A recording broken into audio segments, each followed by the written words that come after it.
live from the Louisiana Superdome. NBC News continues its coverage of America's conventions. The Republicans in New Orleans.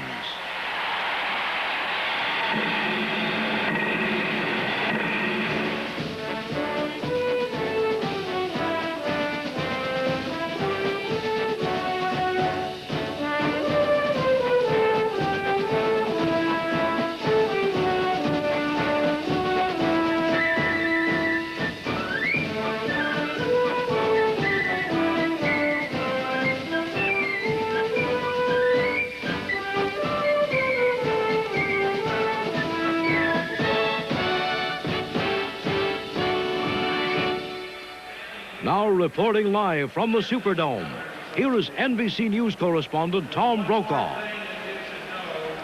Good evening once again, and once again I'm here with our commentator John Chancellor and the entire NBC News team. And the big story in this convention hall tonight, and for that matter, all across political America, the gold-plated Republican Party ticket. George Herbert Walker Bush and J.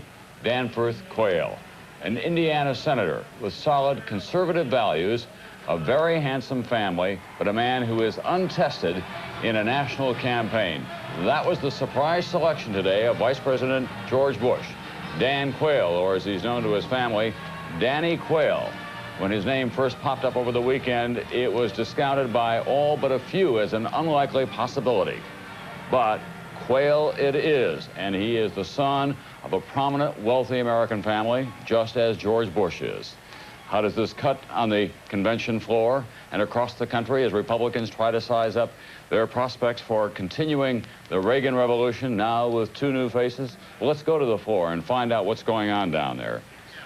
Let's go to Chris Wallace, who is down there with one of the prominent Republicans taking a look at this ticket tonight. Chris? Thanks, Tom. Craig Fuller is the Vice President's Chief of Staff and was deeply involved in the choice of Dan Quayle. Mr. Fuller, I've been talking to some of the top Republicans here on the floor, and privately they say they're a little bit concerned about the choice of Dan Quayle. They say he's unknown to voters, he's never been involved in a national campaign, and they worry that he's going to make mistakes. That's a great thing about a campaign. Somebody like Dan Quayle has a chance to get very well known. George Bush came here with a bold choice, a bold decision, and with a ticket that's going to look to the future. Dan Quayle is, if anything, even more conservative than George Bush. He was against raising the minimum wage. He was against giving workers advance notice of plant closings. He had some doubts about the INF treaty. Haven't you given Democrats a lot to campaign against? I think these two individuals are very compatible. They're compatible on the ideas that the Bush-Quayle ticket are just going to run on and stand on. I don't see any difficulty there at all. One other thing they're compatible on that Tom Brokaw was just talking about, they're both very rich men. Isn't that going to be a problem? You know, they're both people that share common values in a strong family, common values about getting Americans working. Dan Quayle really introduced and carried the Job Training Partnership Act. It's going to be a strong ticket on jobs, strong economy, peace, and prosperity in this country. Mr. Fuller, thanks very much. Craig Fuller, the Vice President's Chief of Staff, who's now working for a Republican ticket with a top and a bottom. And now to Andrea Mitchell. Thank you, Chris. I am here outside the floor on the perimeter with the White House Chief of Staff, Ken Duberstein. Mr. Duberstein, what about the fact that a lot of liberals and independents that you need to appeal to, Republican independents and moderates, are not going to be very happy about this? Oh, I think they are going to be very happy with Dan Quayle. I think you're going to see Dan Quayle and George Bush reach out to all parts of the American public, and they're going to do it on job creation, on a strong national security, on making sure that we keep inflation low, on more job creation. Well, for instance, I was just talking to Congressman Bill Green from New York, and he said it's going to be a real problem, that elections are won or lost in the middle, and this ticket does not appeal to that middle ground. Oh, I think this ticket is going to have a great appeal to those who care about national security, those who care about what President Reagan did in Moscow on INF, those people who care about job creation. To tell us a little bit about Ronald Reagan's reaction as the torch was symbolically passed today. Apparently the president learned about it on the tarmac. He learned about it as he was about to get on the stairs to go back on Air Force One. Vice President whispered it to him. He was enthusiastic. Dan Quayle was elected in 1980 with Reagan and with Bush. It's a new generation of leadership. It's strong, dynamic, bold leadership. The president was ecstatic with it. Okay, thank you very much, Andrea, Chief of Staff thank you. Ken Duberstein. Now to Ken Bodie on the floor. Thank you, Andrew. I'm in the Iowa delegation talking to Congressman Jim Leach, one of the leading moderates on this floor. And Congressman Leach, the moderates haven't had much to cheer about at this convention. You've lost virtually every issue on the platform. And now you've got a very conservative vice presidential choice, the next generation. How enthusiastically will you be working for this ticket? Well, you know, if you look at the platform, maybe it doesn't look so strong. But if you look at the real platform, this ticket is going to be running on two words, peace and prosperity. That's something moderate Republicans are very excited about. And it's based in part because the Reagan administration has turned in the last several years. Mainstream Republicans are really in charge with this very father figure president. Iowa is one of the states that Ronald Reagan is not very popular in because of the Midwestern farm problems, and one of the states where George Bush had trouble winning, several Midwestern states. Will Dan Quayle help George Bush in the Farm Belt? I think he will. He's a regionalist, and basically when Mike Dukakis chose a Texan, clearly Lloyd Bentsen helps him in Texas. But that's like writing off an enormous opportunity in the Farm Belt. What George Bush did, he waited for the Dukakis choice. Dukakis went older, he went Texas. Bush, therefore, went younger, he went Midwestern. I think it's a very competitive choice for the Farm Belt. Congressman Jim Leach in the Iowa delegation, and now back to you, Tom Brokaw. Thank you very much, Ken Bodie. Well, politics so often resembles baseball. This is like the spring training season when every manager figures he's got just the team this year that's going to take him all the way to the World Series. And however they believe about the ultimate strengths of their team, they're going to talk it up big. NBC's John Chancellor is here with me now. We've been talking about this ticket tonight. It was a surprise, after all. Dan Quayle, when his name popped up in the New York Times, Gerald Boyd's article on Saturday, people said, well, they're floating that one out there just to take care of the conservatives, because the fact of the matter is he has no real national stature, and he's not left much of an imprint on Washington so far. He was at the bottom of everybody's list. It was a great shock today, and the choice has raised an awful lot of questions that you find here in the hall. Let me just go through a couple of them quickly. If the vice president wanted to go conservative, why not Jack Kemp, who is much better known? Mr. Bush said he would announce it on Thursday, maybe Wednesday, announced it midday on Tuesday. The role of Roger Ailes and Robert Teeter is being questioned. They work for Bush, but they also work for Quayle as media consultant and pollster. What advice did they have? Why was it somebody unknown, these delegates are asking? Is Quayle more presidential than Bob Dole? And a lot of people are raising Bush's problem with the gender gap because in 1981, Mr. Quayle was involved in a sex and influence scandal with a woman named Paula Parkinson. He has denied any involvement with that. The press is going to bring it up, Tom, and the Democrats are going to hit it hard. Yeah, the fact of the matter is his name cropped up in some newspaper stories, but nobody could ever really put him in the place where a lot of bad things were going on, and it cost some other politicians their careers, obviously. But politics is perception. That's right. And the Democrats will work on it. That's right. Thank you, John Chancellor. And at the podium right now is NBC's Connie Chung with the California governor, who was also on the list of vice presidential possibilities, but he took himself out of it. Connie, there we are with George Deukmejian, or as he's known down here these days after his dance the other night, I'm told, George Deukmejian. Connie Chung. Thank you, Tom. Governor Deukmejian was considered a possible running mate for George Bush at one time, but he took himself out of the race. Governor Deukmejian, California is considered absolutely critical to George Bush. Isn't it safe to say that Dan Quayle is not known at all? I mean, the Californians probably have never even heard his name. Well, Senator Benson's not known in California either, but what I do hear about Senator Quayle is that he's a terrific campaigner. You know, he unseated Birch Bayh, who was a very popular senator in Indiana. So I'm looking forward to meeting him. I'm looking forward to campaigning with him in California. But in addition, we've got a unique situation there. As you know, we have a native son named, not native son, but our own son called Ronald Reagan. And Ronald Reagan's going to be running for president. But he's going to be campaigning very hard for George Bush in California. And along with our strong organization that's helped to elect me governor twice, I think with that combination, we're going to do all right. You have the impression, then, that it'll be Ronald Reagan who will try and carry California for George Bush. Well, Ronald Reagan will be instrumental in solidifying the Reagan base of support. All of the people that want to see that Reagan legacy continue in the years ahead, with his pushing, I think that they're going to be there, and they're going to say, you know, Bush is the only choice. They go to Dukakis, it's going to unravel everything that Ronald Reagan worked so hard to achieve. All right, thank you very much. Governor George Deukmejian of California. By the way, Tom, have you heard Mark Russell, who says Bush Quayle sounds like a hunting magazine? Thank you very much, Connie Chung. There are 3 children in the Quayle family. Dan Quayle and his wife Marilyn have been married since law school days for about 16 years now. They have a 14-year-old son, Tucker, a 12-year-old son, Benjamin, a 9-year-old daughter, Corrine.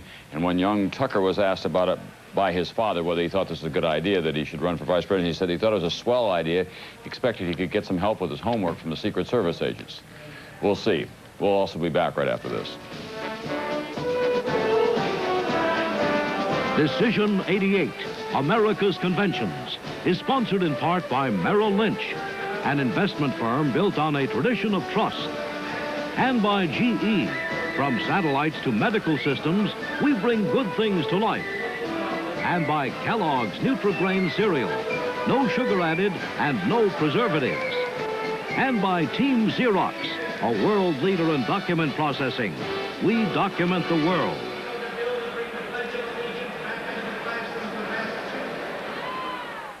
To write the words and make the plans that bring the future inside. To show the world it can see its dreams, see them in a From originals to copies, on screen or on paper, what you see is what we do. Team Xerox. Leadership in document processing with machines and systems that make output outstanding. We document the world. The student council. Is it June yet? Miss Sunshine. Don't start, Hackett. Okay. Breakfast? Brought mine? Looks like dessert. What's that, an experiment? Nutri-Grain nuggets? It's too loud. Come on. Kellogg's Nutri-Grain Nuggets, the first whole grain nugget cereal. Crunchy, huh? Oh, I saw a smile. Nutri-Grain Nuggets. Dedicated to the ones we love. We go hand in hand, you and me. We are threads in the invisible tapestry. People helping people. At GE, it's part of everything we do, so that every product and service we provide is the best it can be to help you reach your dreams. GE, glad we can help. We bring, we're always next to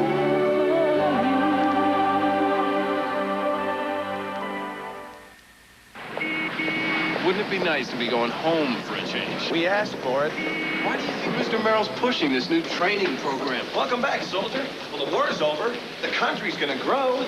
And we gotta have the best trained people to help folks take advantage of it. Right. Charlie Merrill said find the brightest people and train them well. Don't you two ever go home? It's a lesson Merrill Lynch has never forgotten. Merrill Lynch, a tradition of trust. We're back, just to bring you up to date. The ticket for the Republicans will be Vice President George Bush and Indiana Senator Dan Quayle. And in this hall tonight, that's causing quite a stir. Also causing quite a buzz tonight was the entrance of Barbara Bush, who is the wife of the Vice President of the United States. She's seated there now with family and friends in the vice presidential box here in the Superdome. And with her at this moment is NBC's Lisa Myers. Lisa? Thank you, Tom. Yes, I'm here with a very, very excited Barbara Bush this evening. Tell me, when did the Vice President tell you it was going to be Dan Quayle? He whispered to me this morning on the airplane coming down. Were you surprised? No, I guessed last night. But before he told me, I said, George, let me guess. I think I know who it is. Because he seemed like, although they all were superb choices, he sort of seemed like the obvious person to me. After 25 years of working very hard to get here through many ups and downs, you must have been thrilled with that reception you received coming in here tonight. Well, I loved that, but best, I loved the reception George got on that boat. I thought that was the most exciting thing I'd ever heard. A lot of people don't know you very well. Those who do know you well say you're outspoken. True? That's right, true. A lot of people don't know me very well. And they do, and you are outspoken, you are irreverent, you are down to earth. Well, I'm not irreverent, I'm very reverent, but I'm outspoken maybe. I'm going to be better at that, and I'm certainly down to earth. Tell me this, there are a lot of people say, though, that they don't want to be on Barbara Bush's wrong side. Yeah, but I have such a tiny wrong side that very few people have ever been on it. Very few. And Nancy Reagan has been very active in her husband's affairs since he has been president. If George Bush is elected, will you be as active? Well, I don't want to malign Nancy because I love her, and I don't know how active she was. But no, I won't be. As active as you think she was, I don't think she was. I think she was a superb First Lady. And would I protect George Bush if his health was involved? I would. But you also add your 2 cents politically. Not much. I do it quietly, though, and to George only. You say you stick your oar in, but I understand from his aides that your oar packs a very big wallop. Well, as long as they think that, I'll be in pretty good shape, George tells me. It's not true, but I certainly tell George if I don't agree with something, but he makes up his own mind. Thank you very much, Mrs. Reagan. Now back to you, Tom, in the booth. Barbara Bush, and with me now is the man who is on the very short list. Got the first call. There's some honor in that, I guess. Senator Bob Dole. The phone did finally ring, right? The phone did finally ring, and it was the Vice President himself, and he said what? Well, he said he had been trying to reach me and wanted to talk to both me and Elizabeth, and he had made a decision, and it was a very difficult choice, and he didn't tell me who the choice was, but he appreciated my willingness to help him, and I said, well, as I told you early on, either way, I mean, I want to help, either as Republican leader or whatever, and that was it. And then he talked to Elizabeth later. Dan Quayle, you know him from the U.S. Senate. He's only 41 years old. He has not left a big imprint on Washington so far. He's not been out there in a national campaign. You've been through all of that. This is going to be an education for him. You learn fast in this business, and you don't have a chance to go back and take the course over. But I think Dan Quayle is a quick study. He's young, he's fresh, he'll work hard, he can put in 20 hours a day, and he's smart. And he's good in the budget, he's good in the defense area, and I find him a good senator to work with. In fact, talked to him today and congratulated him and his wife, Marilyn, and they're ready to go. They're excited, as they should be. But, Senator, at the top of any list for a vice presidential choice would be the question, who's best suited to be president of the United States? Dan Quayle is really an unknown, untested quantity.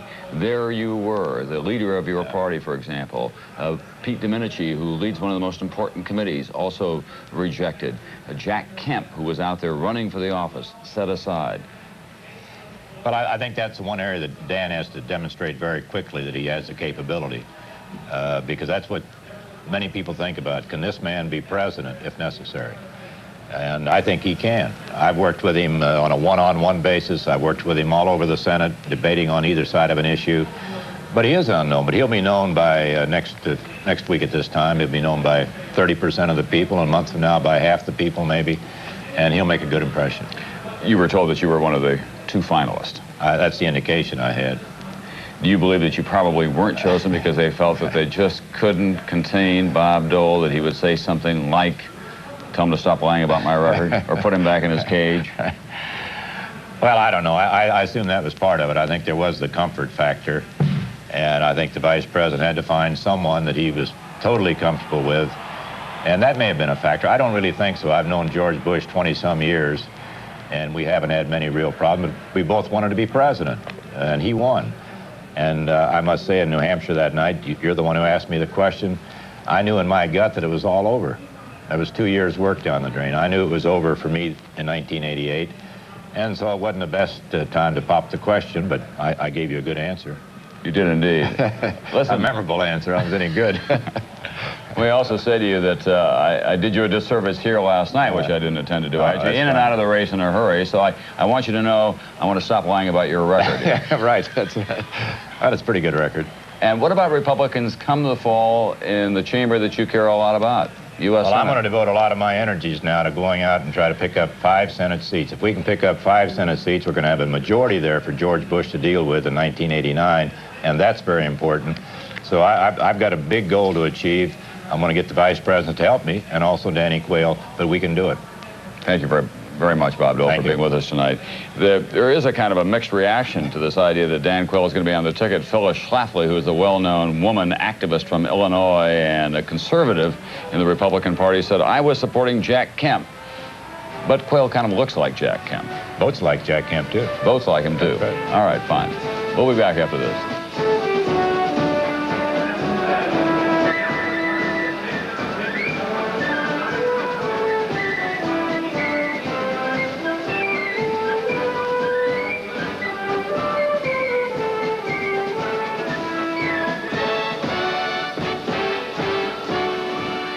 For those of you considering a new truck, compare the Ford Ranger XLT and the Toyota Deluxe. Nice try, Biff. Both trucks have an AM/FM stereo cassette and power steering. Nice try, Biff. But the Ford Ranger adds a fuel-injected engine, a 6-year, 60,000-mile powertrain warranty, and more, all for less money. Nice try, Biff. And if Ranger's features don't convince you, then consider the option.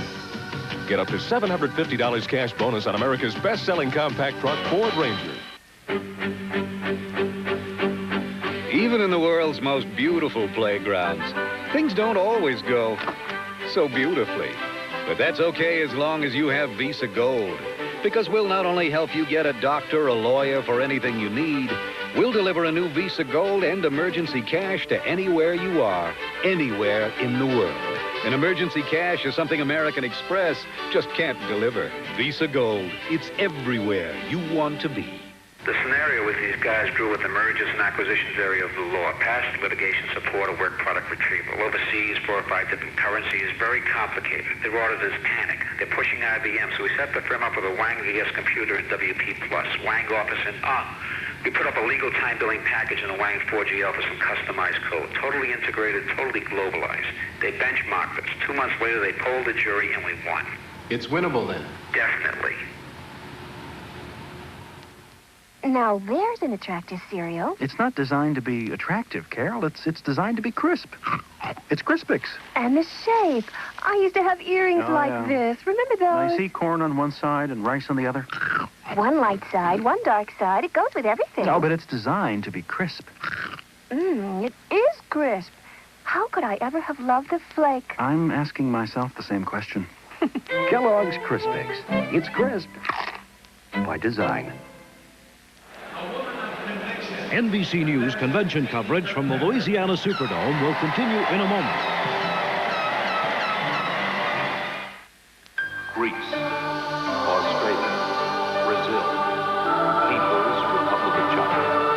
For 16 days this summer, the sons and daughters of the world will gather to share the dream. Soviet Union.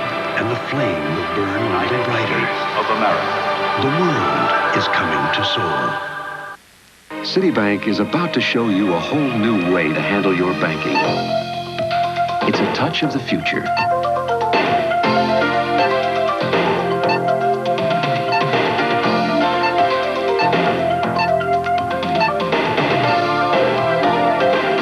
The Citibank Success Machine, the new generation of banking machines. No other bank has them. Welcome to the future. Citibank, when, where, and how to succeed. Okay, I have 30 seconds to show everything you can do in my home state of New Jersey.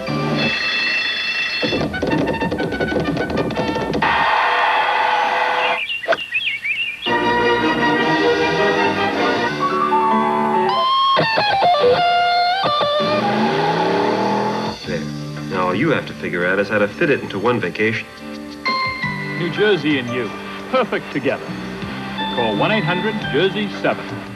There's never been a roach killer like this before. Who could have done it? A formula so far advanced. You know who. New Formula Raid Anti-Roach Killer kills bugs dead like never before. It's the fastest you can buy. And no spray lasts longer, up to 4 long months. Longer than summer? New Raid Anti-Roach Killer. Nobody kills as fast and as long. Nobody does it deader. Tomorrow on Live at 5, Peter Riegert of Crossing Delancey. NBC News convention coverage continues. Here is Tom Brokaw in the Louisiana Superdome. There is something in American politics called spin. Each candidate will have a spin patrol going out and trying to put their spin on a given story. Well, the Bush people are working very hard on this floor tonight, putting the spin on the vice president's selection of Dan Quayle, the little-known senator from Indiana, as his running mate, and it's getting a mixed reaction so far. Republican Senator Bill Cohen of Maine, he doesn't have the stature of Dole or the following of Kemp, but he may put some spark in the campaign. Bob Dornan, the outspoken conservative congressman from Orange County, it's risky. Quayle is terrific on the issues, but he's a total unknown. Pat Robertson said it's a terrific choice. Lowell Weicker, who's the liberal Republican from Connecticut, says we disagree on the issues, but I regularly beat Quayle at tennis. Well, if the ticket gets into the White House, they can play just behind the White House then. NBC's Dennis Murphy has been following the Bush campaign for us, and he's there now. Dennis, how are they doing with their spin patrol tonight? What's the latest line from the Bush headquarters? Well, Tom, I am one who has been spun a little bit earlier, and let me label that and pass on some of the thinking, the insight in the Bush camp. I thought it was interesting, the anatomy, how this decision was made. The vice president made the call out at the Naval Air Station today about 2:06. I thought it was interesting what he said, Tom. He told the junior senator, "You're my choice, my first choice, and my only choice." Well, since that announcement was made, two of the vice president's men, Jim Baker, his campaign manager, and Bob Teeter, his pollster, talked to reporters, and I was taking some notes at the session that they just finished off, and I get the feeling that they're happy with Quayle as a kind of generational candidate. Not that they need him to carry Indiana, which is Republican, or the Midwest in particular, but they're using language like the first baby boomer on a national ticket. They're making comparisons to JFK, and they mention the fact, of course, that he has been talked about in the past as a Robert Redford lookalike, and that certainly doesn't hurt. Baker says that Quayle at home does not have a gender gap, and that he runs well among blue-collar voters and will be able to capture the Reagan Democrats. So they're trying to see this as an exciting national young candidate. This is a spin from the Bush camp. And Tom, finally, one thing I didn't realize, they say that that family inheritance we've talked about is worth $600 million. $600 million. Thank you very much, Dennis Murphy. That comes primarily from stock in two newspapers that his grandfather founded, the Arizona Republic, which is an enormously profitable enterprise, very conservative, and the Indianapolis Star, also very conservative, and once again, a very profitable enterprise. His father runs his own small-town newspaper in Huntington, Indiana. Dan Quayle, this business about the Robert Redford lookalike, we'll have to go through that, I think, for a couple of days. The Quayle family is not at all happy about that. They think that he's handsome enough on his own. And I think that I can safely say that probably Robert Redford isn't happy about that either. Let's go to John Dancy now, who is at the Dan Quayle headquarters here in New Orleans, which has sprung up full-blown in the last 8 hours or so. John Dancy? Tom, it's the Intercontinental Hotel here, and there is some talk that Senator Quayle will, in fact, move out of this hotel into one where the Secret Service feels it can provide more security for him. Senator Quayle left here about an hour ago. His destination and whereabouts currently unknown. Things are not exactly operating with clock-like precision at this point. Tom, one of the interesting things, I've been listening to you and Tom and the other people talking about Quayle. I've had a chance to watch him on the Hill for the last 7 years, and I think people are going to be surprised by his abilities. He is a fiery campaigner. He is a fiery speaker. He waves his arms around a lot, and his face gets red when he's debating an issue on which he feels very strongly, and I think you'll see that. The Republicans will be gratified by that. I think he is conservative enough that the conservatives will like him, but I don't think he's so conservative that he will turn off the liberals in the party as well. Tom? Thank you very much. Bud Dancy, when he ran for his second term in the U.S. Senate, young Dan Quayle, who was elected the first time around at the tender age of 33, ran against a woman, Jill Long, and he carried more women votes in Indiana than she did anyone with 60% of the votes. So he, at least in his home state, he's demonstrated that he's a strong vote getter, and among women, he does well. That's important to the Bush campaign. Back with more after this.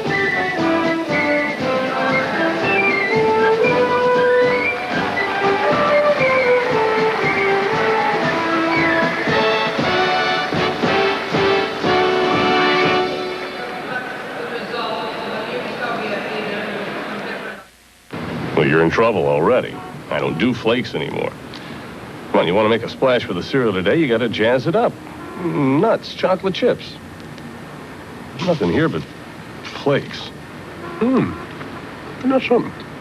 So simple. Now, I see you don't want to be full of stuff like the other guys. They zig, you zag. Very clever. I like it. Kellogg's Corn Flakes. Corn Flakes? Taste them again for the first time.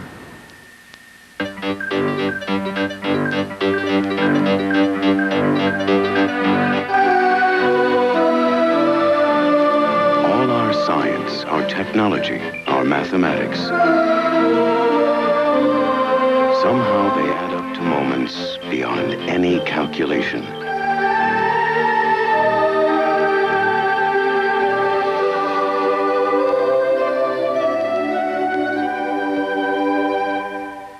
How will interest rates affect investors? At Merrill Lynch, we believe that interest rates may rise a bit later this year, but then begin a substantial renewed decline in 1989. For investors, it means unusual opportunities. Treasury and high-quality corporate bonds could increase substantially in value. Selected groups of equities should do extremely well also. We can help with specific recommendations. Merrill Lynch, a tradition of trust. Hey, you know what? Huh? I get 10 dinosaurs. I don't think government should be mixed up in everything we do. But we sure need government to help with the big things, to build up this country and make it strong again. We need leaders who will keep good jobs in America and have an effective trade program, who invest in our people through education and training. And we need corporations to invest in America too, for the future.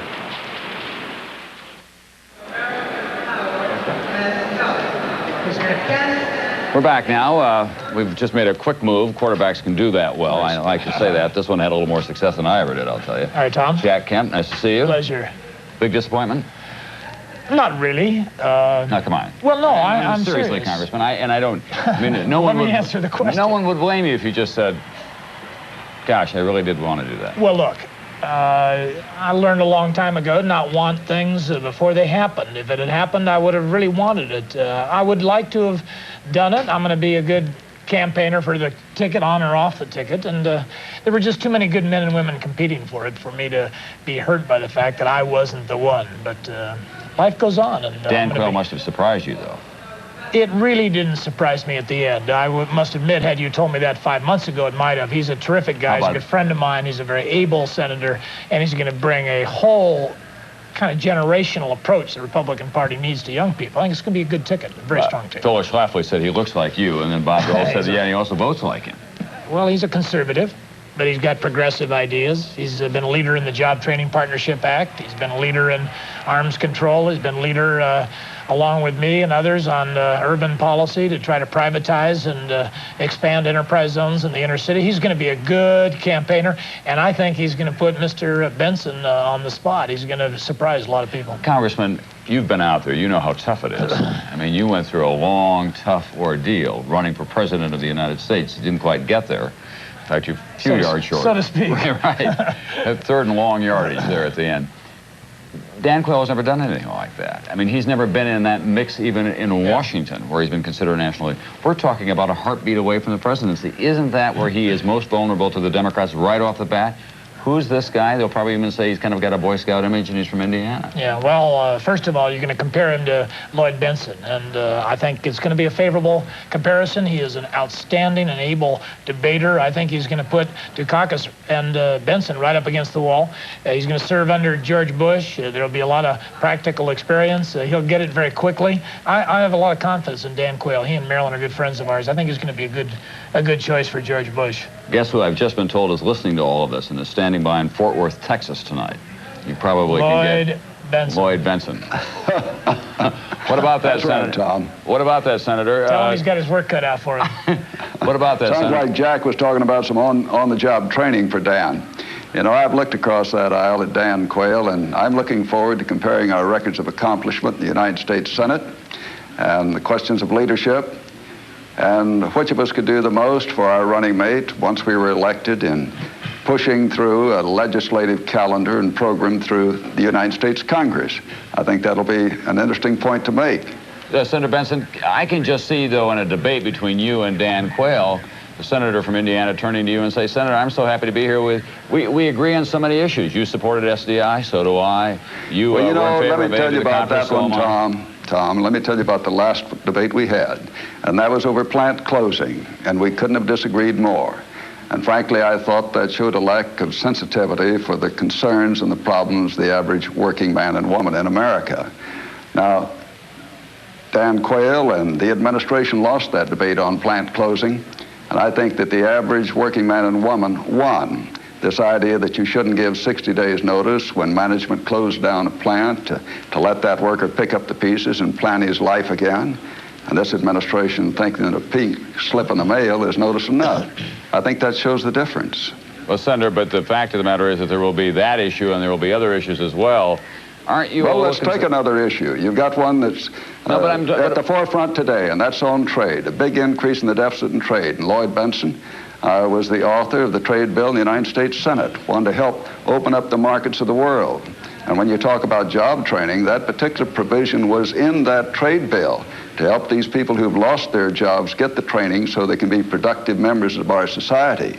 And this administration fought those provisions in that trade bill and tried to cut back on the funding. Now, those are the things that happen. How many debates, Senator? Oh, I'm looking forward to that debate. It's on October the 11th in Omaha, and we've got my itinerary, my agenda all set for it. Why not have more than one? Well, that's what they've set up for us, and we're going to try to cover this country in the meantime to see that we carry the message across the entire country. Thank you very much, Senator Benson in Fort Worth, Texas tonight. Jack Kemp, thanks very much for coming by. Pleasure, Tom. I know that we'll be seeing you again back out there on the political gridiron. Thanks very much. Okay, we'll be back right after this.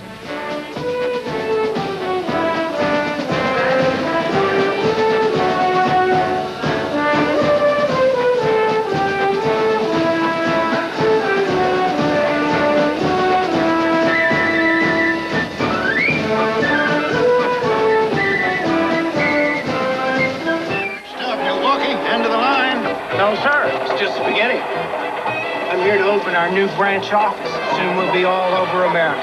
Mr. Merrill, that's my boss, says that people don't just invest in companies. They invest in dreams. That's all.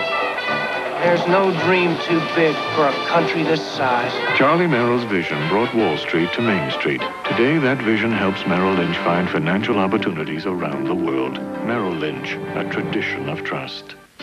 One of Road & Track's 10 best values in the world. One of Car & Driver's 10 best cars. And the world's best-selling car. Along with all their acclaim, these cars share the nameplate of America's most successful car company, Ford. Winning the world over. You're winning. Have you been behind the wheel? Winning the world over. Have you driven a Ford lately? You're about to see surgery performed without anesthesia, without sutures, even without a scalpel. This is the CT scanner by GE, a remarkable machine that lets doctors explore the human body without a single incision, showing clearly intricate details of the human anatomy, which until now could only be seen through conventional surgery. That's it? That's it. I'm okay. Oh, great. GE, we bring good things to life. Wait, don't pour the milk. Why? It's just right. So it's just right. It has great taste, tons of nutrition, and there's even fiber nuggets in there. Fiber?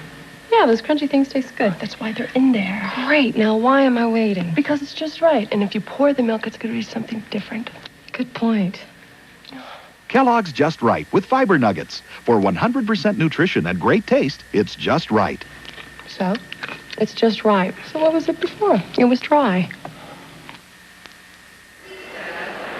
NBC News convention coverage from the Louisiana Superdome will continue in a moment.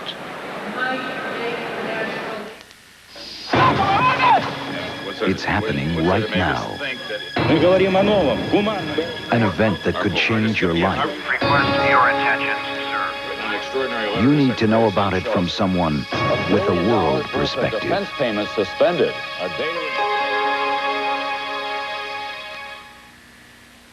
I really don't know how much better it can get. It's faster. I really like them. It's excellent. Introducing the Citibank Success Machines. Because it does everything I'm looking for in banking. Touch the screen and it tells you everything you want to know. I can transfer between accounts, deposit cash, checks, make payments, and just get cash. I can come in and do whatever I want to do on the machine. You walk up, you do it, you're out, and that's it. I love it. It's really neat. The Citibank Success Machines. No other bank has them. Citibank. When, where, and how to succeed. My father, the 18th Duke, owned vast ginger fields in Jamaica. Alas, this is all we have left. Fortunately, today, there is Schweppes Ginger Ale. A ginger ale with a kick of real Jamaican ginger and spices in every burst of Schweppefessence. It's almost like being in Jamaica again. Oh, Dobbs, hit it. That's perfect. And now, a new Schweppes Ginger Ale, bursting with pure raspberry flavor. Right now is a great time to pick up a great deal on a Nissan hardbody truck, because Nissan dealers are closing out the 88s with dirt cheap prices on 4x4s, king cabs, two-wheel drives, even hard body specials. It's also your last chance to get up to $700 cash back, including cash back from the dealer.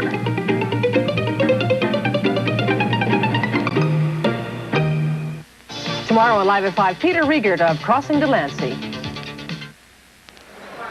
NBC News convention coverage continues. Here is Tom Brokaw in the Louisiana Superdome.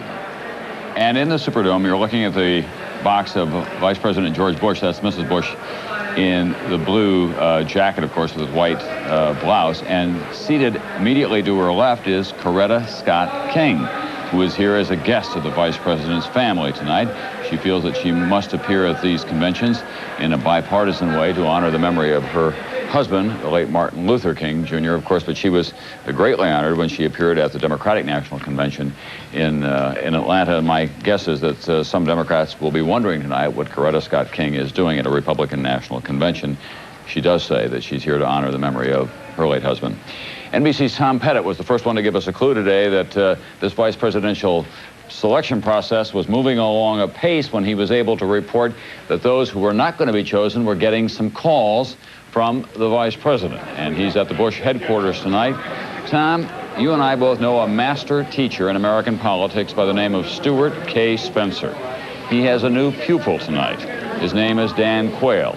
What do you think that Stu Spencer will be telling Dan Quayle as he takes him now by the hand across the country? Well, I would guess, first of all, Tom, that Stu Spencer will be telling Quayle to mind his words and say what Stu tells him to say. And I would guess that that will be rather on the attack side. I know they've talked about having Quayle trail Dukakis or Benson around the country as a kind of one-man truth squad just to get under their skin. So Stu is teaching him how to get under their skin. Well, it'll be an interesting airplane because Joe Canzeri, who is another old hand at this, will be on the plane with them. And one of their plans, as you described it, was a kind of hedgerow, as it's been described, to move ahead of Dukakis or stay right behind him.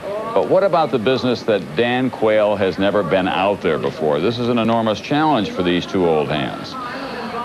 Well, a lot of delegates are dubious about the selection of Quayle just for that reason and for some other reasons. One well-known United States senator, a Republican, said he's glad that the vice president took a chance, key word, and then would say nothing more. So they've got to get their act together, and they're going to try to get Quayle out on the road by himself next week so they can break in the act. But in the meantime, Spencer has to teach him the act. Thank you very much, Tom Pettit, and good luck, Stu Spencer. On the floor, NBC's Lisa Myers with the tennis partner of Dan Quayle, the liberal to moderate Republican from the state of Connecticut. That's Lowell Weicker. Lisa? Thanks, Tom. Well, Senator Weicker considers himself a very lonely liberal these days. Senator, you've been preaching about needing to move this party to the center, yet as in his first important decision, George Bush went to his right. Are you disappointed? No, because I want him to win the election. I think he ought to win it with whoever he chooses. I like Dan personally. There are very few people I can beat in tennis consistently. I can beat him in tennis consistently. I like him. When it comes to the issues, we're gonna fight in the future as we fought on the floor of the Senate and committee in the past. But he's a fine selection. I have no doubt that George Bush selected him because he can work with him, because he feels he'd be good if the occasion came for the presidency, and most importantly, that he can win with him. But you also said it didn't matter because George Bush would move to the middle anyway.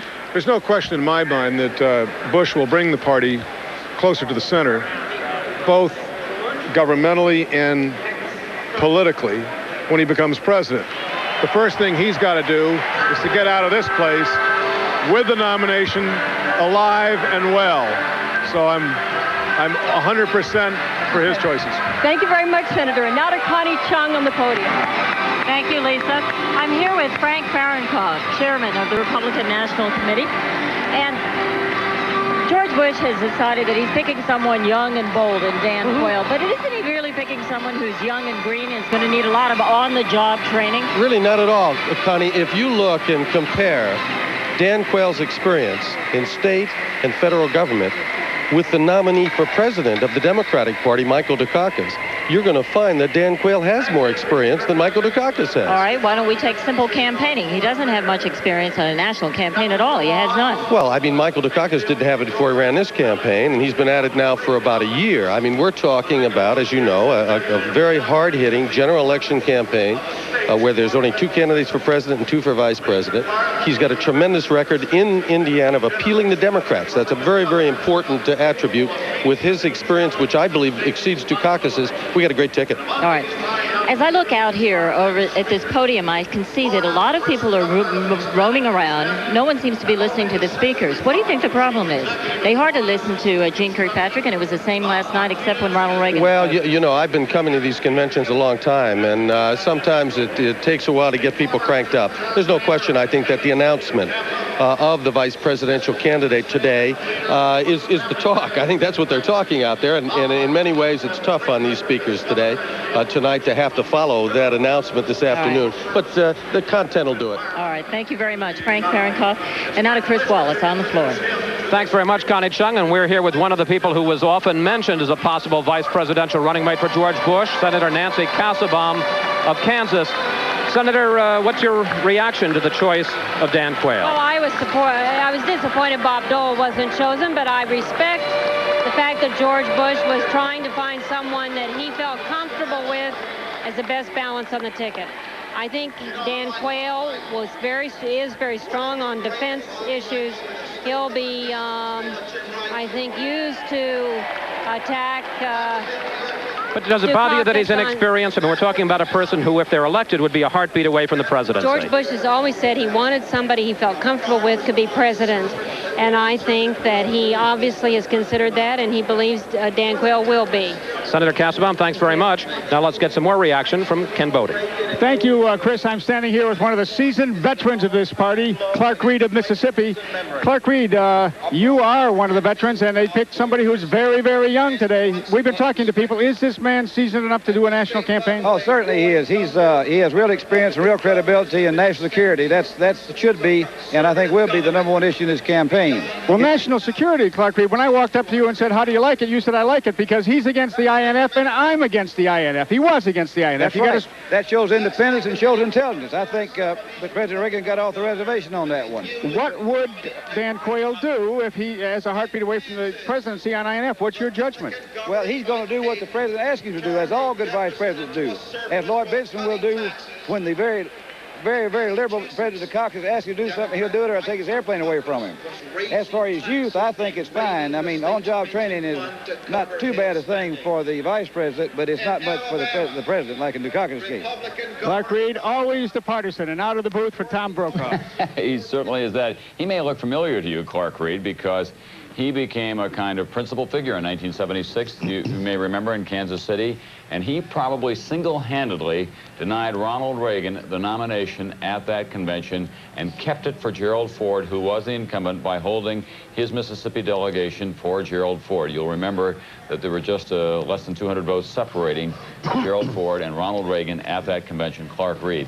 John Chancellor is here with me now. One of the things that they may have going in their favor coming out of this Republican convention is the fact that people are just now beginning to pay some attention. They've got a little cruising time. Dick Wirthlin, the well-known Republican pollster, went into the field last week, and he asked folks, did you have a conversation today about presidential politics?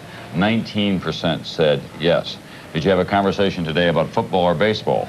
32% said yes. Isn't that the poll where Dick Wirthlin found 49% undecided, according to some of the questions that he asked them? That's right. I think that's about normal for this time of year.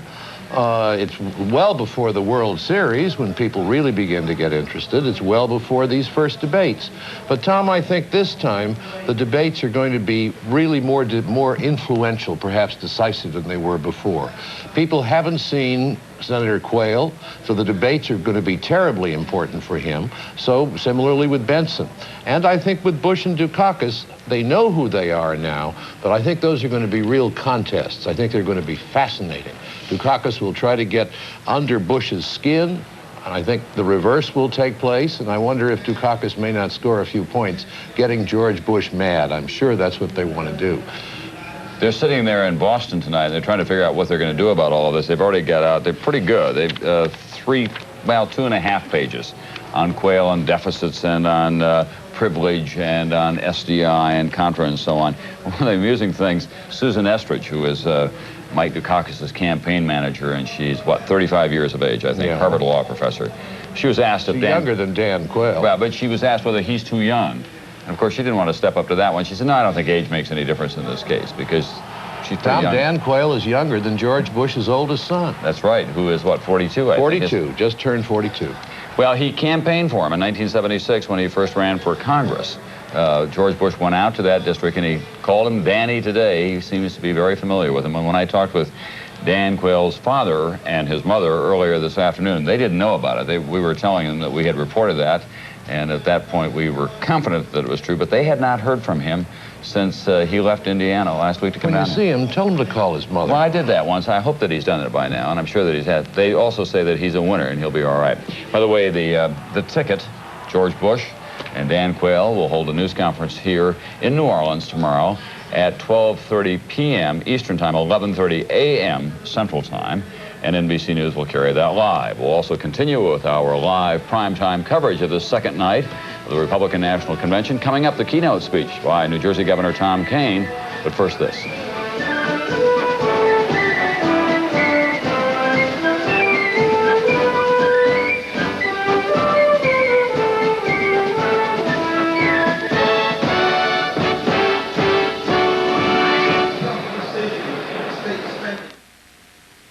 In 1918, a small team of GE engineers set a new high-altitude record for an aircraft engine. What made it unusual was that they did it without an airplane. Back then, no plane could fly high enough to test a new turbo-supercharged engine. So they did the next best thing. They hauled it 14,000 feet up Pikes Peak.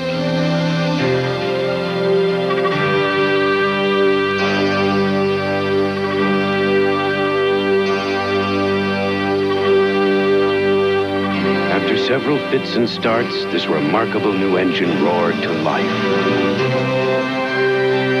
And it is the same ingenuity and team spirit that has brought GE from America's first jet engine to the world's most advanced. Ladies and gentlemen, if you look out the left side of the cabin, you'll see Pikes Peak. Which proves when people work together, there's no telling to what heights they can soar. Write the words and make the plans that bring the future inside. To It's on its show way. the world it can see its dreams, see them in all. Right answer. From originals to copies, on screen or on paper, what you see is what we do. Team Xerox. Leadership in document processing with machines and systems that make output outstanding. We document the world. Why is Merrill Lynch strongly recommending bonds? Our research group believes that long-term interest rates are close to their peak, and the yield on 30-year Treasury bonds will decline during 1989 to under 7%. This means that bonds offer handsome current yields, plus the potential for substantial capital gains if interest rates fall. We suggest investors begin accumulating bonds now. Merrill Lynch, a tradition of trust. We're back in the Superdome here in New Orleans, where the Republican Party assembled is about to hear from its keynote speaker. That's New Jersey Governor Thomas Keane. He's a 53-year-old moderate, actually a centrist, who's very much a member of the establishment, comes from a wealthy aristocratic family in New Jersey. In fact, the three principal players here tonight, George Bush, Dan Quayle, and now Tom Keane, are what Democrats always think Republicans are. They come from wealthy families, they've been well educated, they come from a life of privilege, but at the same time they have worked very hard at their public careers, and this man, Tom Keane, is thought of as one of the real stars of the Republican Party. He went into New Jersey and he has reformed the education system there, and he's done a lot about economic reform, and he's won a lot of black votes in that heavily industrialized state. He's an enormously popular figure. He was not a popular choice for Keynoter with a lot of the conservatives, because they thought he was just a member of the old Republican establishment. They didn't like that idea very much, but he'll be coming up here shortly. On the floor of the convention at the moment is NBC's Lisa Myers. Lisa? Thanks, Tom. I've been hearing all kinds of negative expressions down here on the floor this evening. One person described this choice as a big gamble. Another one said it does not help Bush. with ethnics or with women or with any of the constituencies with which he needs help most. Another one said the message here tonight from George Bush clearly is that he has decided he is going to win this election on his own. So not a lot of confidence down here, Tom, that Dan Quayle is going to be a big vote getter for George Bush. Thanks. Now back to you, Tom, in the booth. Thank you very much, Lisa Myers. And at the podium now, the governor of the state of New Jersey, Tom Keane.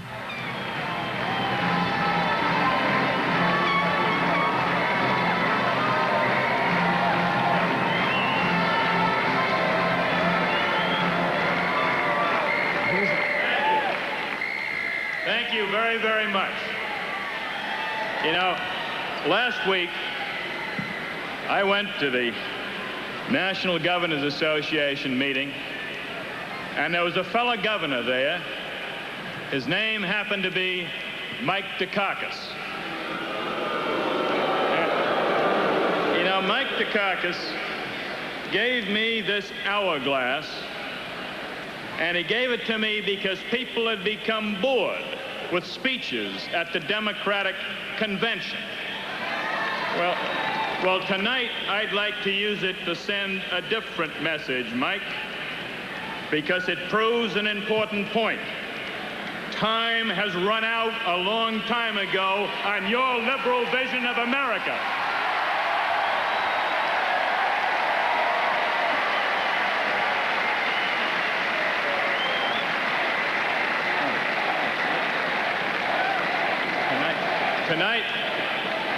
Tonight, I would like to take you on a journey into America's future.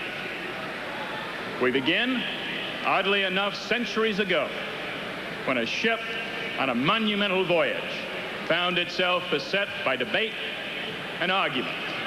Some wanted the ship to reverse its course.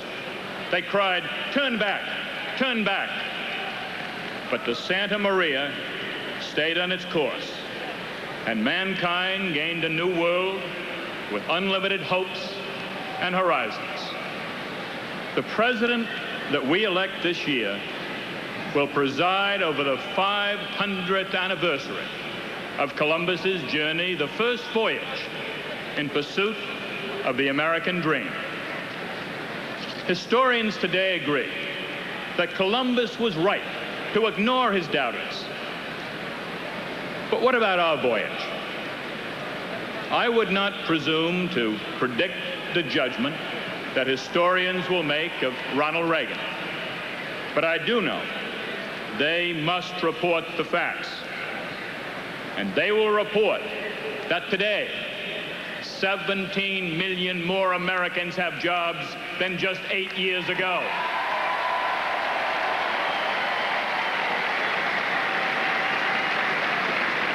And they will report a second American emancipation, working men and women freed from the oppression of Jimmy Carter's inflation.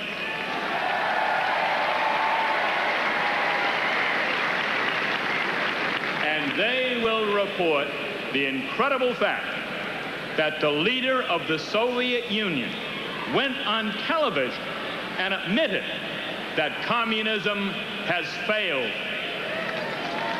And they will report that for the very first time in a nuclear age, instead of designing new weapons of destruction, we are destroying old ones.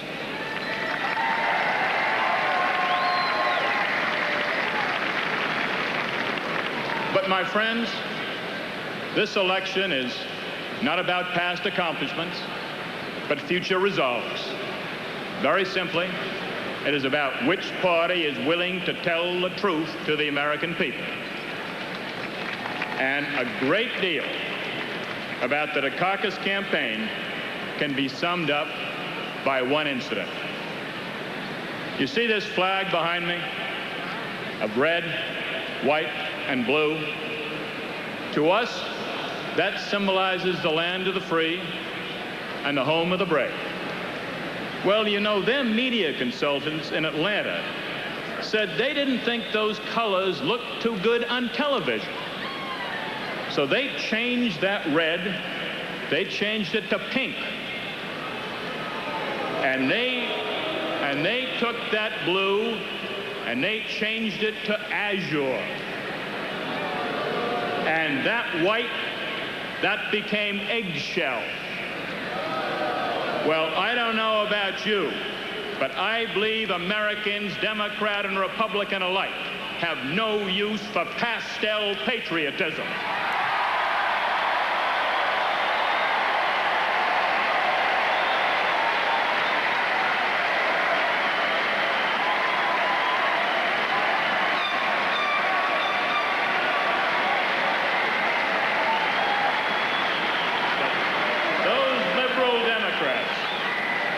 Liberal Democrats are trying to hide more than the colors of our flag. You see, they're trying to hide their true colors. They want higher taxes, but they won't say so. They want to weaken America, but they won't admit it. And they want to play the politics of special interests. Last week, in a rare moment of candor, a prominent Dukakis Democrat explained their strategy to a reporter from the Congressional Quarterly magazine. Now, what he said shocked me, and I've got to share it with you. He said Democrats' advice to special interest was, and now I'm quoting, "Just shut up.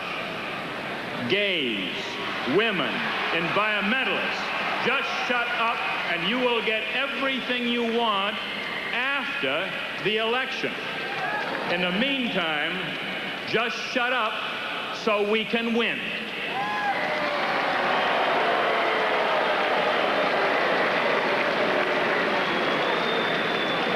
Now, I ask you, should this country tolerate such cynicism?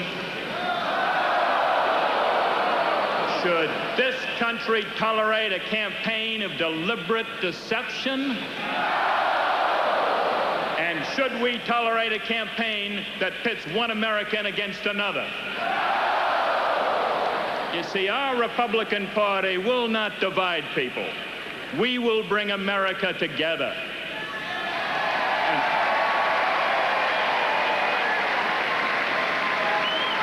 And we are not afraid to show our true Republican colors.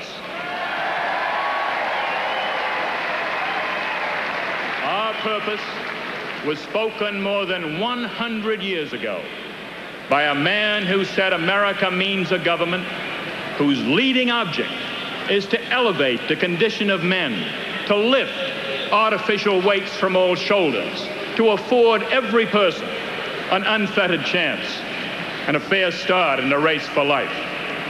Now, those words were Abraham Lincoln's. And my fellow Republicans, his creed is our creed. When we have followed it, we have succeeded. And when we have deviated from it, we have failed. The very first act that Lincoln signed as president was the Homestead Act. It offered land in the West to every American. It didn't matter if you were a man or a woman, or if you were black or white, if you were young or old. As long as you worked the land, there was no new bureaucracy, no spending was required.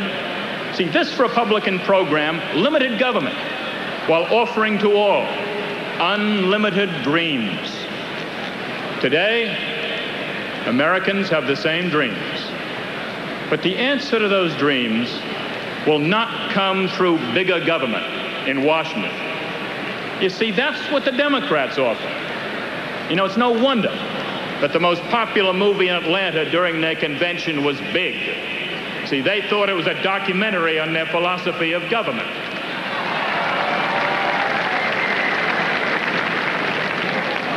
You see, liberal Democrats believe Washington should manage dreams for all Americans. And Republicans believe Americans should have the freedom to achieve our dreams ourselves.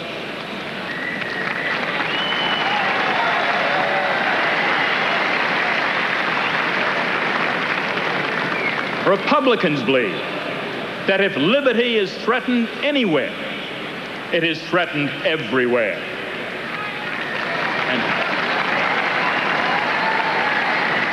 And we as Republicans will never turn our backs on the refusenik in the Soviet Union, on the black student in South Africa, or on the brave freedom fighter in Nicaragua.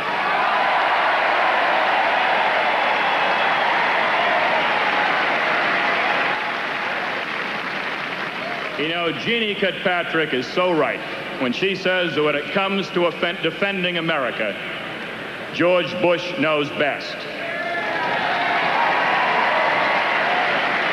And Dan Quayle's not so bad either.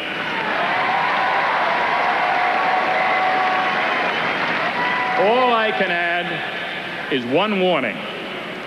The Dukakis Democrats will try to talk tough, but don't be fooled. They may try to talk like Dirty Harry, but they will still act like Pee Wee Herman.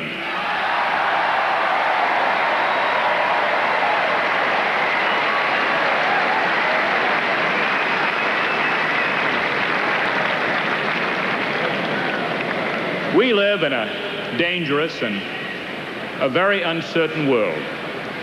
We need the ship of state in seasoned, strong, and steady hands. Now, I'm a student of history. I used to teach it. And I want to tell you something that Americans need to understand. In 200 years, there has never been a candidate for president whose experience in world affairs and knowledge of foreign nations has exceeded that of George Bush.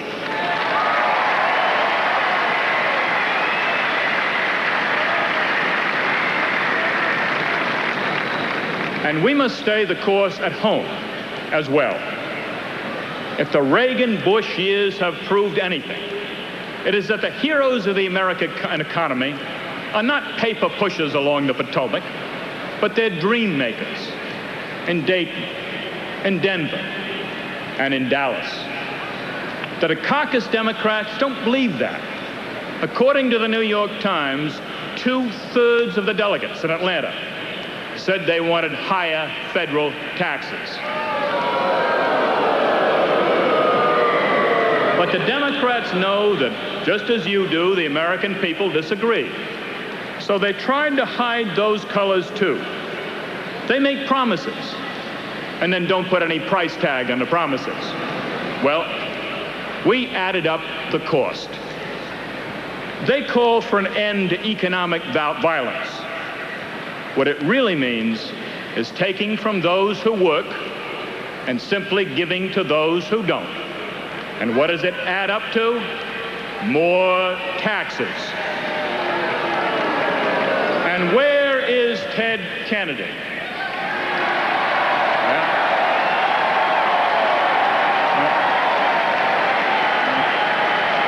Well, Ted Kennedy's off promoting mandated health insurance, and that idea seems so eerily similar to a colossal program for socialized medicine right out of the platform of George McGovern. And what does that add up to? It adds up to more taxes. And then there is their nominee. Now, he's endorsed almost 30 congressional spending bills in concept. Well, let me paraphrase Senator Everett Dirks. A little concept here, little concept there, and pretty soon you're talking about real money. And what does it add up to? More taxes. And look beneath all the rhetoric. Add up all the way out programs of the Democratic Party. And what does the name of Dukakis sound to you like? More taxes.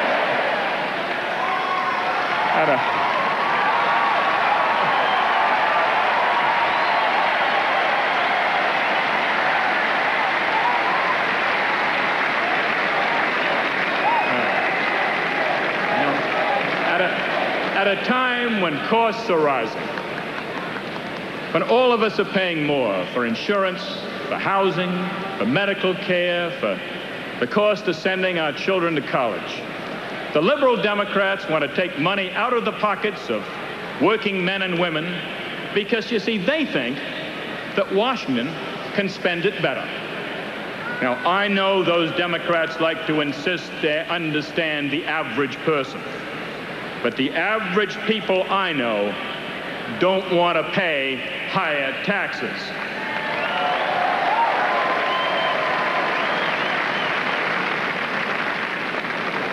Low taxes create jobs better than any government program I know.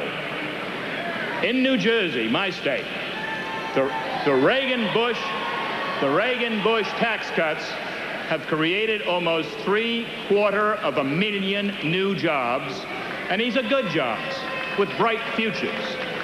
And here's one governor from a northeastern state who is not afraid to give credit for our economic miracle to George Bush and to Ronald Reagan.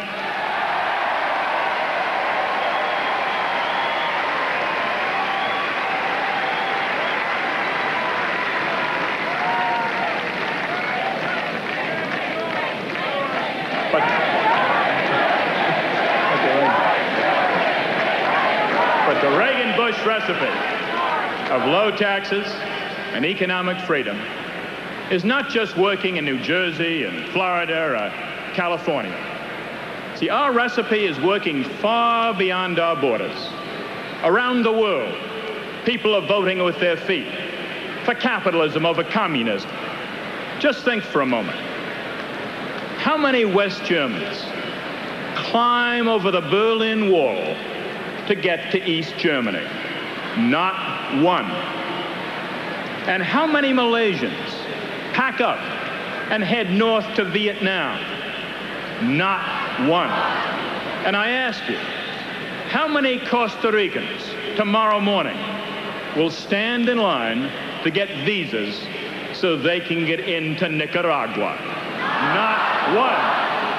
They would have to be out of their minds.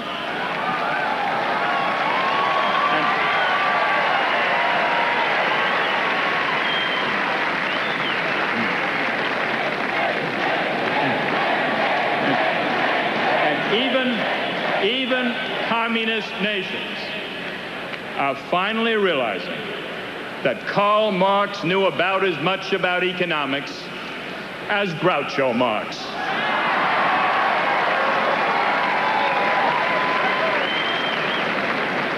The People's Republic of China is experimenting with free enterprise. Even the Soviet Union is changing. The year I graduated from college, Nikita Khrushchev promised that our children would live under communism. Today, history is on our side, and we dare hope that Khrushchev's grandchildren will live under freedom.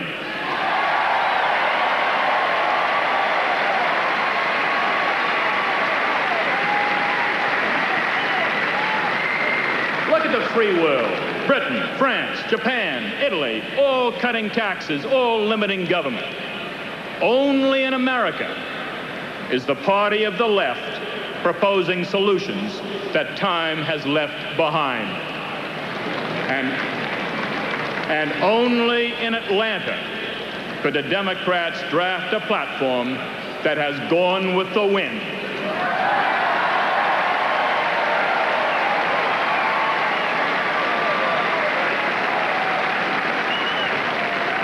At a time when almost every nation in the world is beginning to turn our way, let us not make the mistake in this election of turning their way.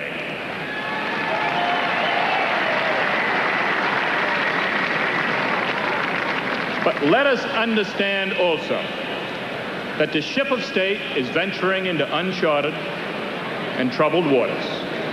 The watch bell has rung, and we need all hands on deck. 8 years ago, we gained power because Americans yearned for freedom. Freedom from the shackles of high taxes. Freedom from the tyranny of inflation.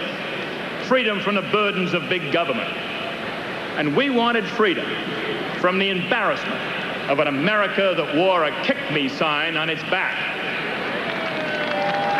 Well, we Republicans delivered.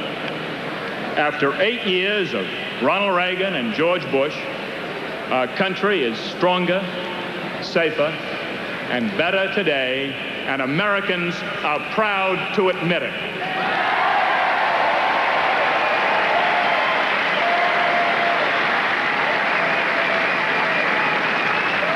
But today, new challenges lie ahead.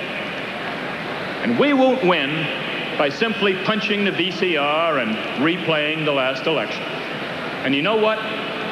America won't win either. You see, the Democratic Party failed because they kept offering the New Deal long after it became the old deal. We should learn from their mistakes. We don't in any way want to repeal the Reagan Revolution, far from it. We want to take the Reagan-Bush principles into new areas where liberal policies and programs have failed.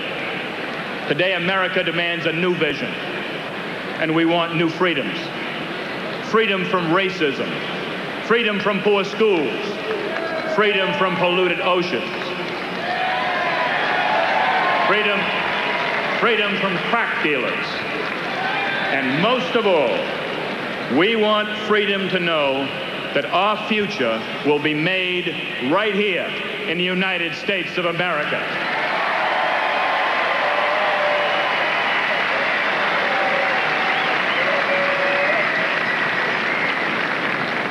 Many of us have been blessed with good jobs, good homes, and good families.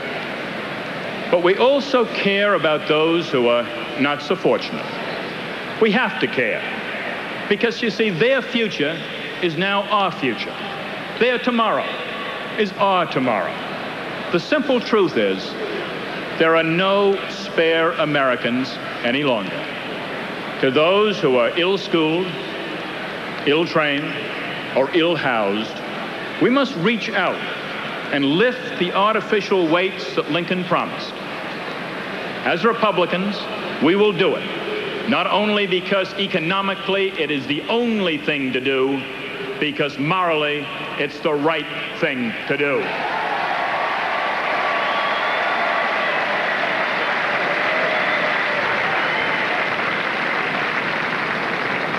"100 years ago this summer, an ex-slave who happened to be a proud Republican stood before another convention of this Republican Party.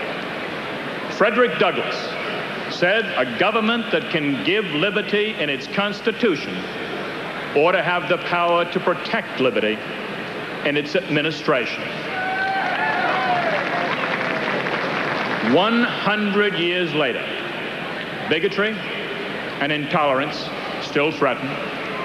We have seen it in Howard Beach, New York, in Forsyth County, Georgia, and in too many other places. Republicans will make it clear. We will search out bigotry and racism. We will drag it into the sunshine of understanding and make it wither and die.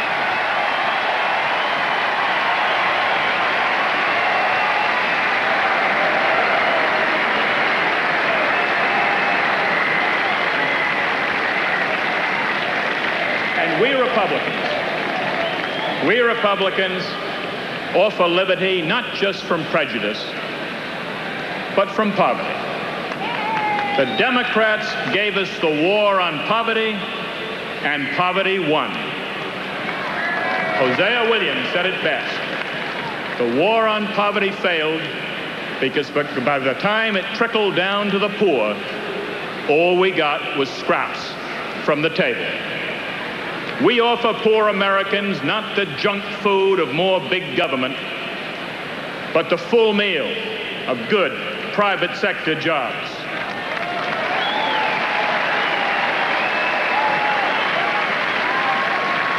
We offer them Jack Kemp's Urban Enterprise Zones and the Job Training Partnership Act of Dan Quayle. That's our program as Republicans.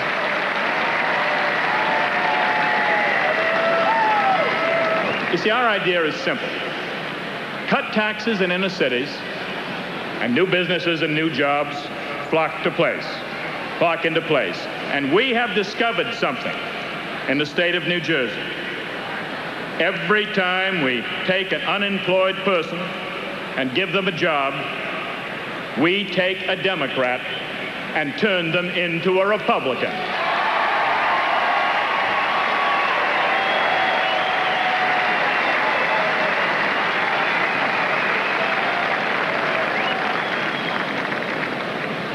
But good jobs will not matter if our children do not have the skills to fill them. And it starts with education. As a child, I had a terrible stutter. I also had dyslexia. I overcame those problems, but I couldn't have done it alone. I went to a good school. I had good teachers. Today, a lot of children across America struggle with problems. With a little help from a good school or a great teacher, today's stuttering child could be tomorrow's keynote speaker.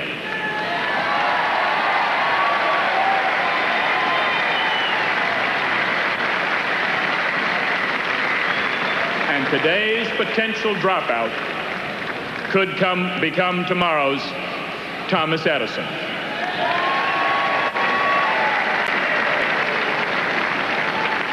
That's why Republican governors are leading a revolution in American education. So many of them, among them, Orr in Indiana, Branstad in Iowa, Martinez in Florida. All of them. And the Democratic response is always the same. Spend more money.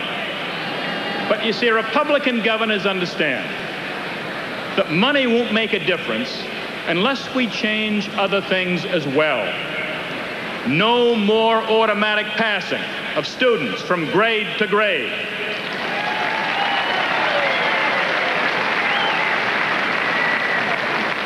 If you can't read or write or count, you don't deserve a high school diploma.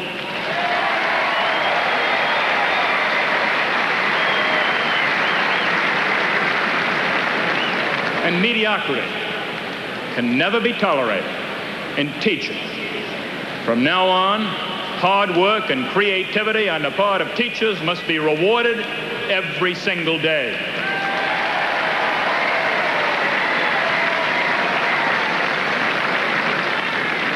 And when schools fail, year after year after year, let's admit it. It is the fault of adults, not the fault of children. Stop blaming the children. Let's fix the schools.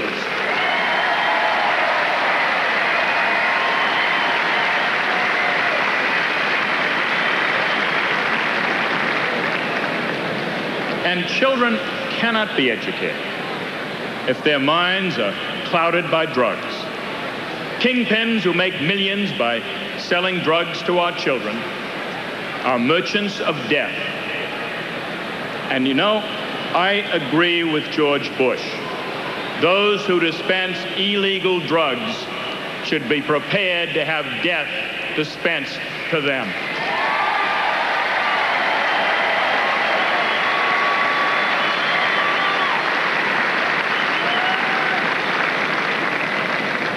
My father told me about roots and wings. Roots, so that a child knows where he's coming from, and wings, so that he can soar on his own. The roots are our values. And Bill Bennett is right. Our families and our schools should teach children the difference between right and wrong.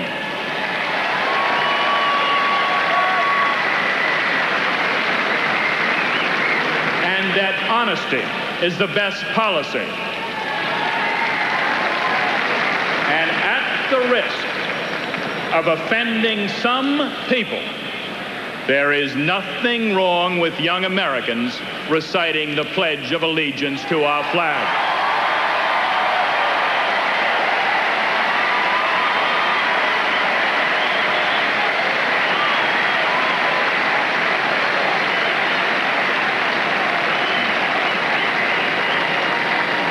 Bush administration will offer the wings of great schools and good jobs. The head of that administration will also reaffirm our roots. George Bush is a decent man, and he should never have to defend his being one. If defending values such as loyalty, family, or belief in God is no longer fashionable, then I fear for our country.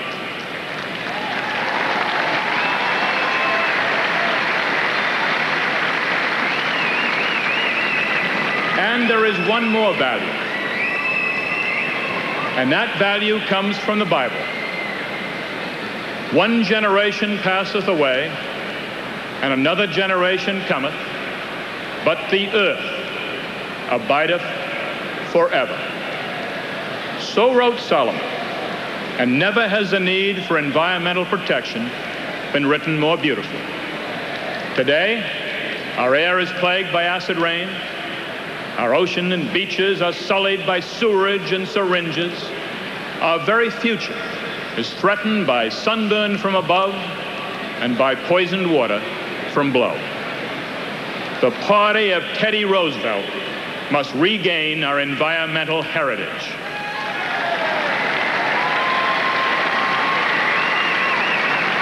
In the 1990s, we are going to clean up America from one coast to the other, and you know what?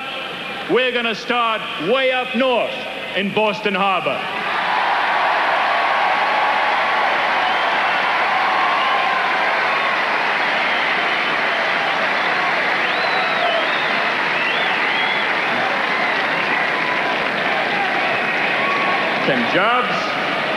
Can jobs and trees go hand in hand?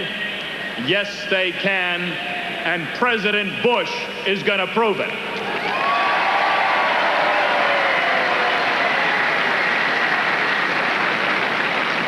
What do Americans want? What do Americans want? Not litmus tests, not special interest politics. Americans want something very simple. Good jobs with decent wages, clean water and air, safe streets free from drugs, great schools, an America strong abroad so that our children can live at peace. And these desires like a parent's love. Know no color or creed or culture.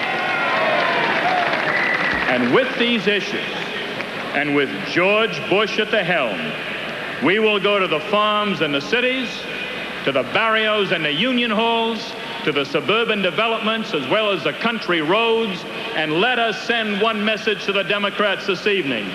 We will not concede to you one single vote anywhere.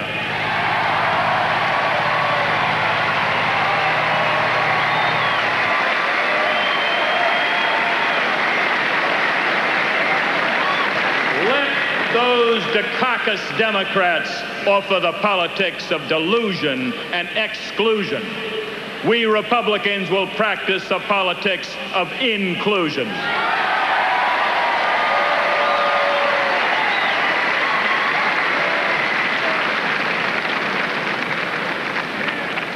When I was young, I often listened to a song about America. It was called The House I Live In. The song asks the question, what is America to me? It speaks of old Abe Lincoln, of Jefferson and Payne, of Washington and Douglas, and the task that still remains. It says America is the right to speak my mind out, and the air of feeling free. And the song concludes very simply. The town I live in, the street, the house, the room, the pavement of a city or a garden, all in bloom, the church, the school, the clubhouse, the million lights I see, but especially the people. That's America to me.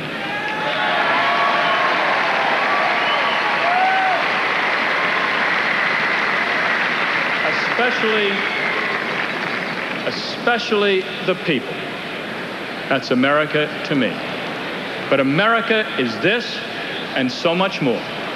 But America has to be this and so much more for everyone. You see, we're pilgrims on this ship called Liberty.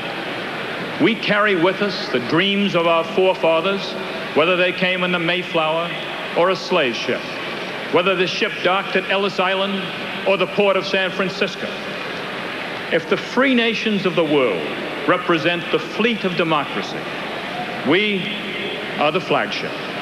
If we founder the future of the free way of life, will sink with us. But if we succeed, other nations will follow in our wake. We Republicans have a historic mission.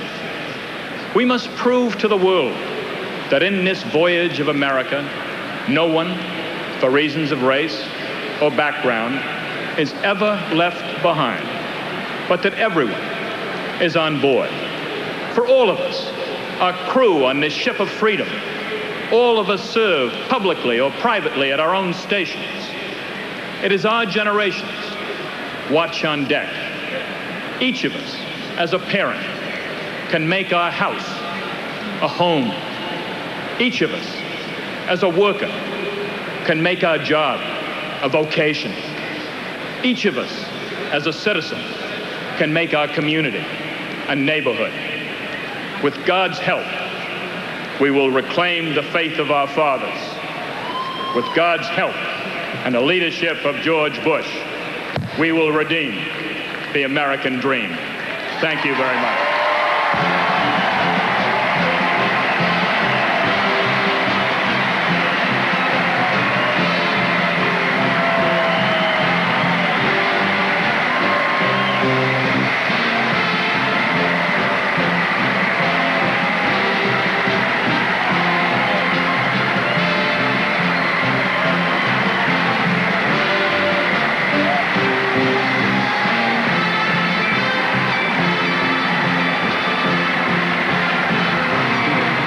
New Jersey Governor Tom Kane wrapping up his keynote speech in this hall and doing, based on the reaction of these delegates, a superb job, not only as a performer, but hitting the themes that they wanted to hear.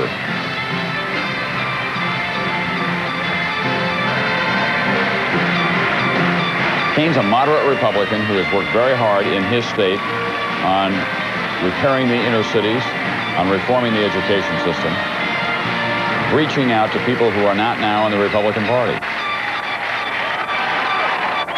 It's called the politics of inclusion. He said tonight that we have a moral right to reach out to these people. There are no spare Americans. And in one of the most telling tales, he said, we cannot punch the VCR and just replay the last election. We've got to expand the Reagan Revolution. Well, if anyone's going to be able to do that, the man who's in charge of the operation come the fall for Vice President George Bush is his good friend from Texas, former Treasury Secretary James Baker, who is with us tonight. In almost every interview that we've conducted tonight about the Vice President's choice of a running mate, Senator Dan Quayle, there is, if not stated, at least expressed some reservation about the fact that he is so untested out there as a campaigner, A, and B, whether he will be perceived as a guy with no real national stature. Is he the best one to be just a heartbeat away? Isn't that going to be the fundamental problem for you right out of the gate? Well, I think that it's generally acknowledged, Tom, that he is well qualified to be President of the United States. Now, you can have a debate about whether he's as well qualified as X or Y or Z, but the Vice President's first criteria was someone who is well qualified to be President, and he is well qualified to be President. Let me say, with respect to his experience as a campaigner, he has not run for President. But he has run a number of political races, all of them very successfully. He knocked off an 8-term incumbent to win a House seat. He beat an incumbent to win the Senate. Ran again in 1986 against a woman and won handily. He's been very successful in his campaign activities. Mr. Baker, let me ask you about some of the problems that we know that the Bush campaign has that it's worried about. For example, the gender gap. How does Dan Quayle help you with the gender gap? Well, He's, as I just indicated to you, he has polled well with women in his political races in Indiana. But he's against abortion, for example. Well, let's just look at the results, though. Regardless of where he is on the issues, the results have been that he draws votes from women. He's done very well with respect to the gender gap. His wife is a former professional woman who gave up her law practice to raise a family. He ran in 1986 against a strong woman candidate in Indiana and won handily. So he does very well in that regard. Did the Vice President ask you whether this was a good idea?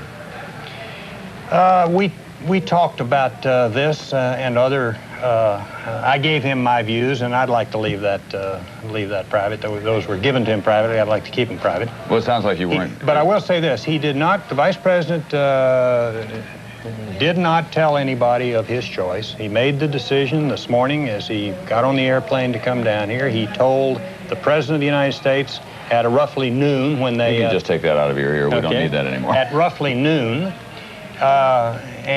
He told his wife about that time, and then he told others of us shortly thereafter and announced it, as you know, this afternoon. Well, you had that big Mississippi River steamboat come into port and all that. And right. Did that go just the way you wanted it to? That went almost exactly the way we wanted it to, except we were having a little bit of trouble finding Senator Quayle in the crowd.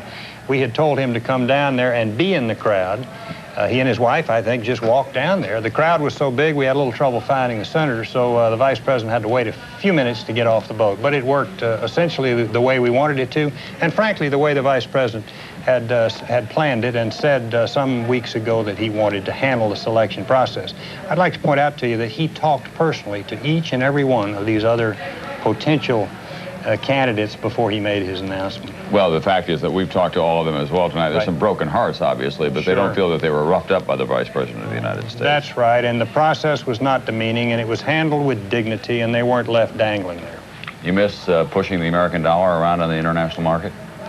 Well, I get to do that, you know, for another 24 hours, and then I'm finished. I thought tonight you might want to talk about disintermediation and its effect on the global economy, and you haven't asked me one question about it. Yeah, I have in the past, and I know where that goes. So I think that what we'll do instead is say thanks very much, Mr. Baker. You'll be the guy who's in charge of Vice President George Bush's presidential campaign. Old friend, you've been there before. Thank you. We'll be talking to you along the way. Thank you. Good luck, good fishing. Thanks very much. Let's go to Andrea Mitchell now, who's there with Lee Atwater, who is one of the Vice President's principal political operatives.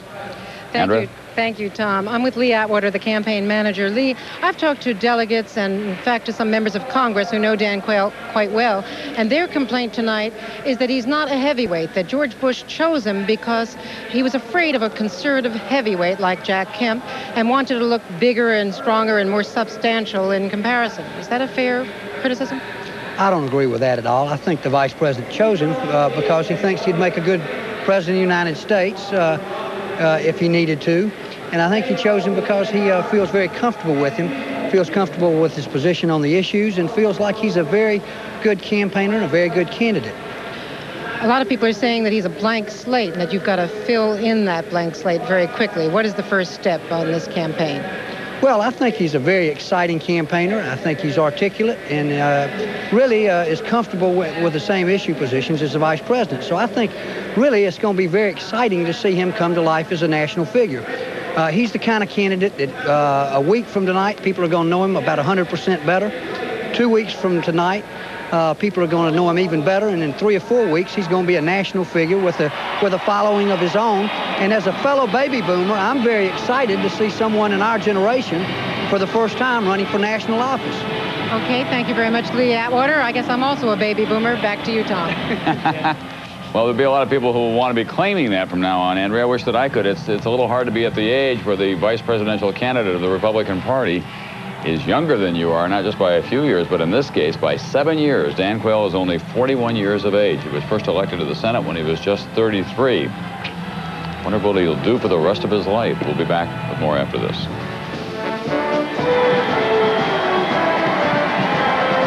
Decision 88, America's Conventions, is sponsored in part by Kellogg's Fruitful Brand. It's never the same bite twice.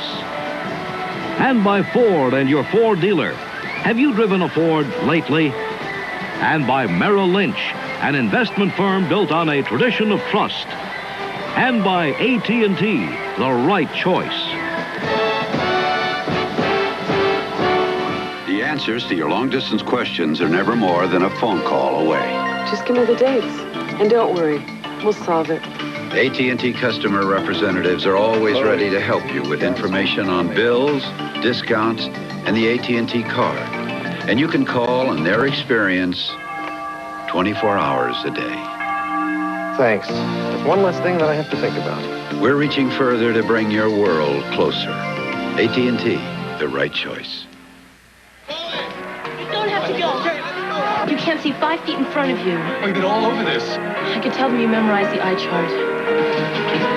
I love you. Jim! Look! Buy a Liberty Bond! And maybe he'll come back sooner! For that, I'll do anything. Charlie Merrill helped Americans protect their country and savings. Today, Merrill Lynch can help find a safe haven for your money. Merrill Lynch, a tradition of trust. The handsome, dashing Ford Aerostar for $19.89. It's really quite a van about town. Traveling with the sports crowd. Playing the market. Escorting ladies. Pulling its own weight. Staying out all night. And powering its way to the top. Ford Aerostar. It's in a class by itself. Have you driven a Ford lately? Tony, what are you eating now? Fruitful Brand. Yeah, it's peaches and raisins. Hey, Tony, that looks good.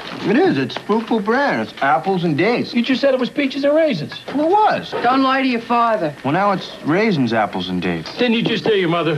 Hey, it is apples and dates. Give me the box, Rosa. I'll decide.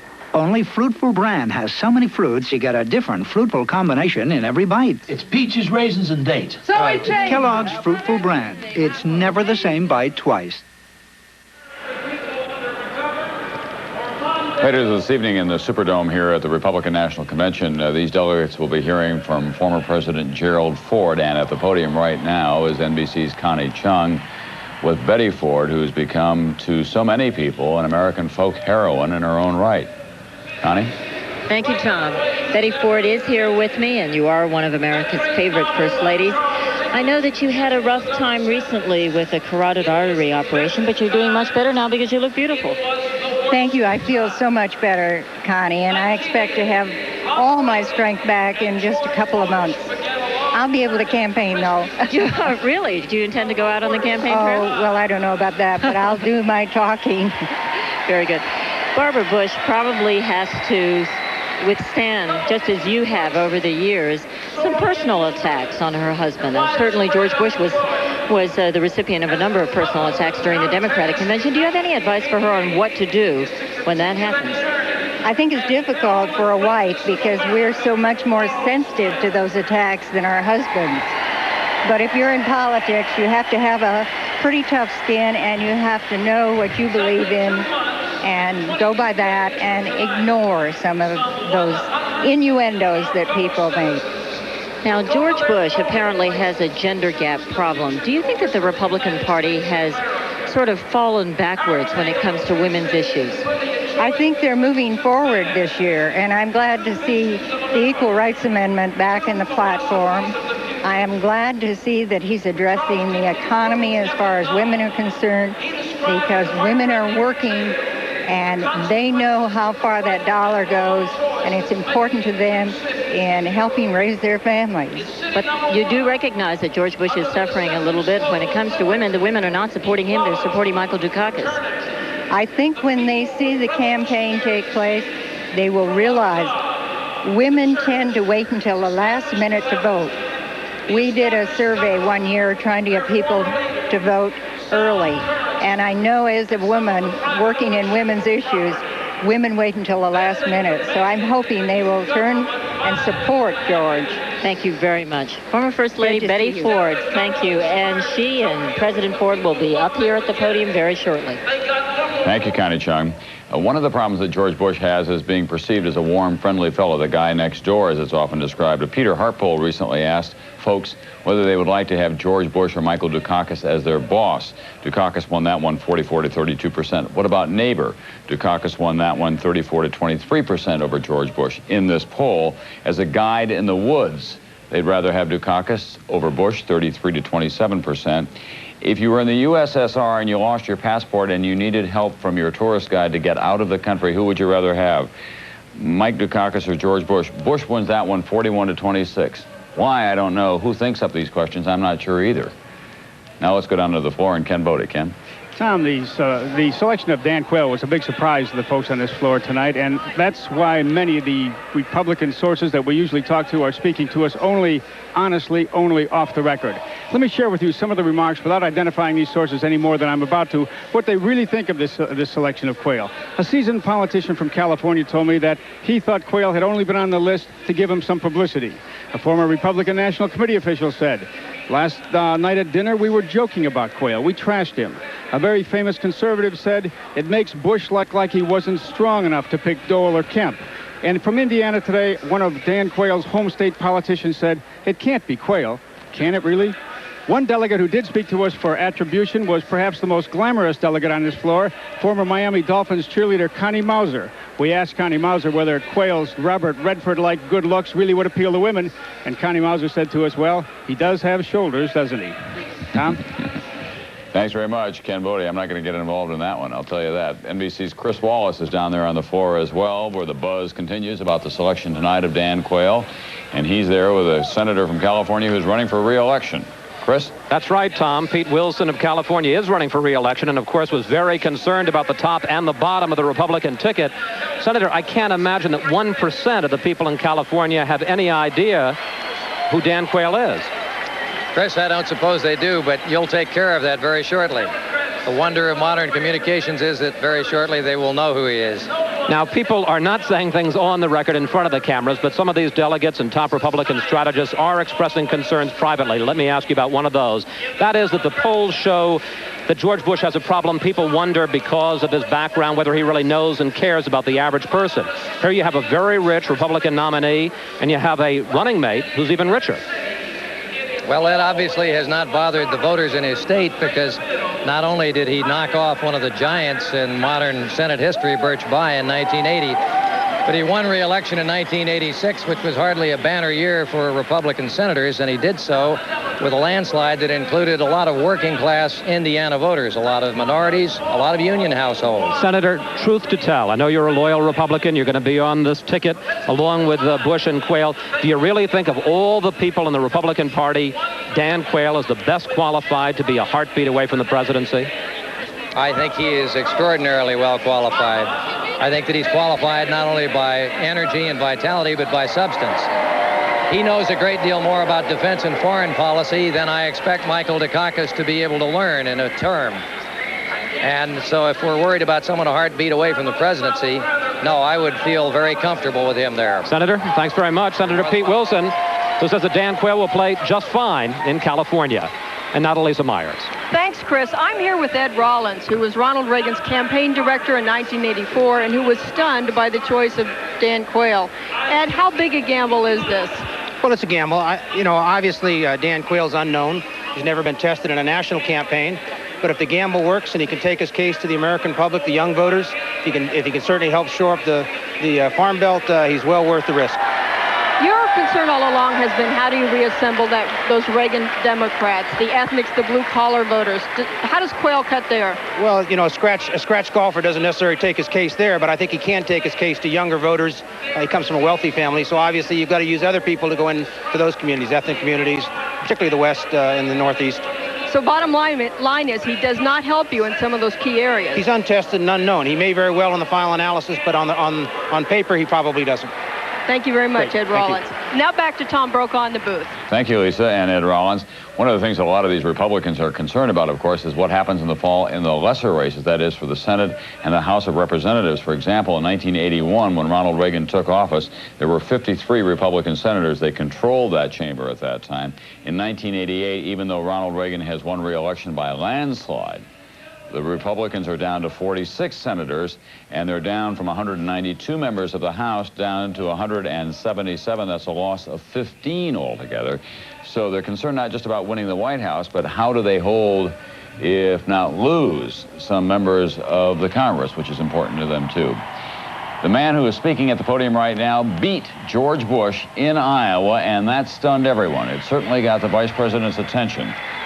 He is Pat Robertson, the well-known businessman, as he likes to be thought of, Christian broadcaster, who has 71 delegates pledged to him, and he's talking to this hall tonight. It's a Let's listen to some of what he has to say. The name of God.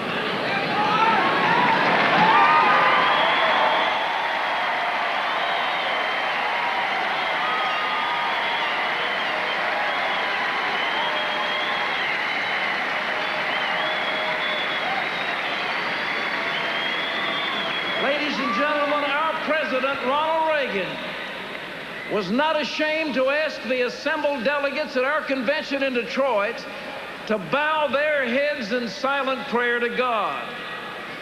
As Americans, we are not ashamed to pledge allegiance to a flag that is a symbol of one nation under God.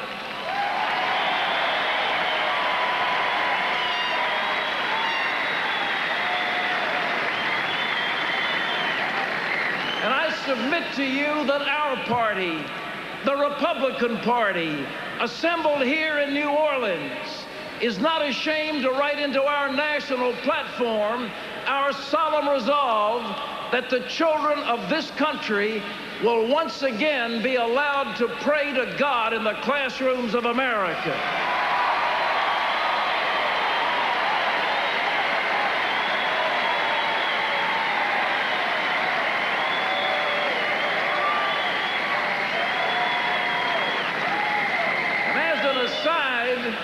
I should mention that Michael Dukakis is a card-carrying member of the ACLU.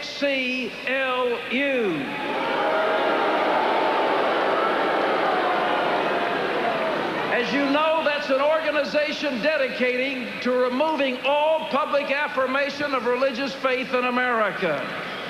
As president, Michael Dukakis will pack the federal courts with ACLU radicals.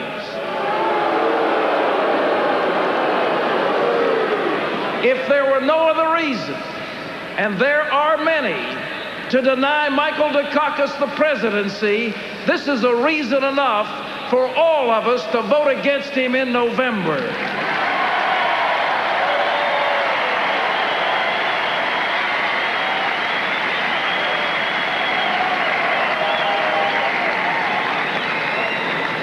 Ladies and gentlemen, the Republican Party wants to write a tale of another city. We are the children of those who tamed the wilderness, spanned a continent, and brought forth the greatest nation on the face of the earth. We are the heirs of those who enriched the world with the electric light, the telephone, the airplane, mass-produced automobiles, the transistor, and countless wonderful inventions. And yet we are the heirs of a more enduring legacy than mere material progress. We are the heirs of a legacy of ideas, a legacy of freedom, a legacy of equality, of opportunity, a legacy of government of the people, by the people, and for the people.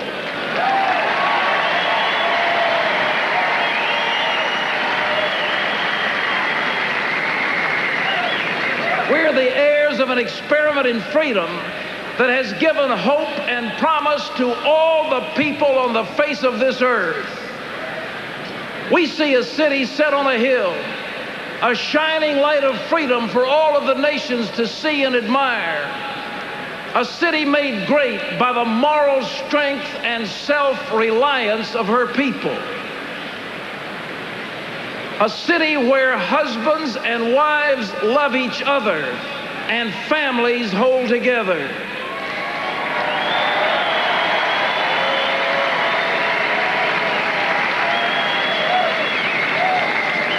A city where every child, whether rich or poor, has available to him the very best education in the world.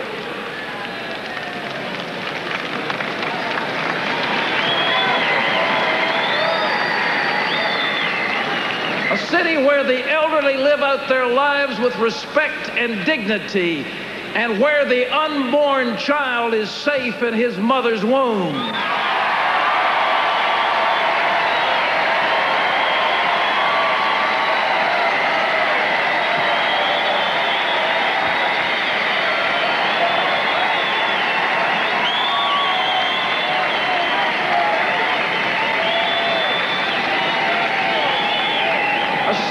where the plague of drugs is no more, and those who would destroy and debase our children with illegal drugs are given life sentences in prison with no chance for parole.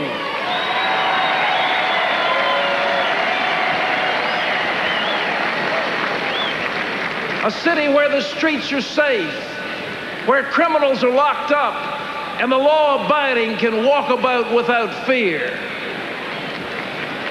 A city where the water is pure to drink, the air clean to breathe, and the citizens respect and care for the soil, the forests, and God's other creatures who share with us the earth, the sky, and the water.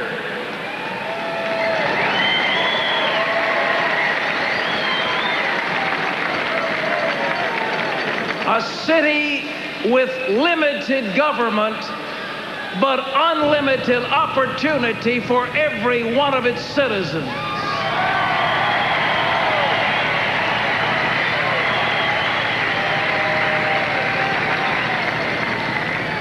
We are Republicans, and we believe in government that is our servant and not our master.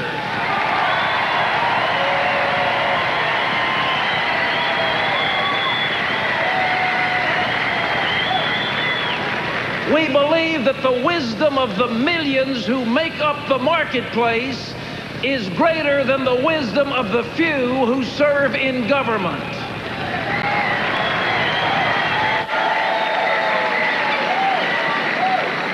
We want a balanced budget, but we feel that the way to balance the budget is to stop waste and mismanagement in government, not to raise the taxes on the people.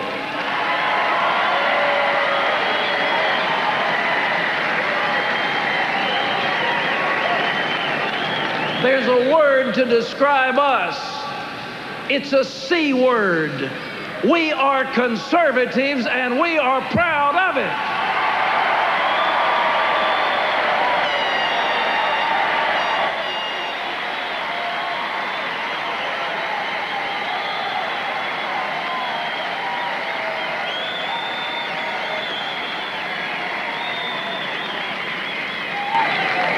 In November, the voters will choose their version of A Tale of Two Cities. Some people say they don't care what choice the voters make in November, that it doesn't really matter. I say to you tonight, we care because it does matter.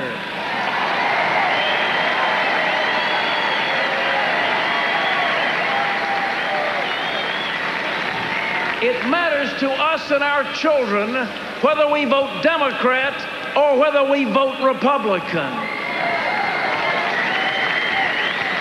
And we care whether the successor to a great president, Ronald Reagan, is a liberal who returns us to the failed policies of Jimmy Carter, or a principled conservative like George Bush, who moves us proudly into the 1990s.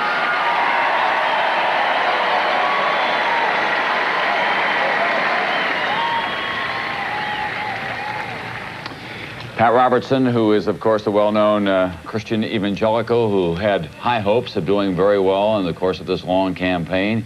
He started strongly in Iowa, where he was extremely well-organized and well-financed, but then finished out of the money in New Hampshire, moved south, where he again thought that his campaign would be revived back in his home turf, but he finished well out of it there.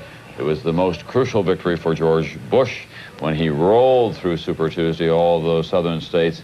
And at that point, Pat Robertson was little more than an asterisk in this long race for the presidential nomination, but then that was true of the other candidates as well. Well, Tom, as you know, many of the Robertson supporters were not really Republicans. It was their first time in active participatory politics in the United States. The question is that they'll probably vote Republican this year, but a number of them may not vote.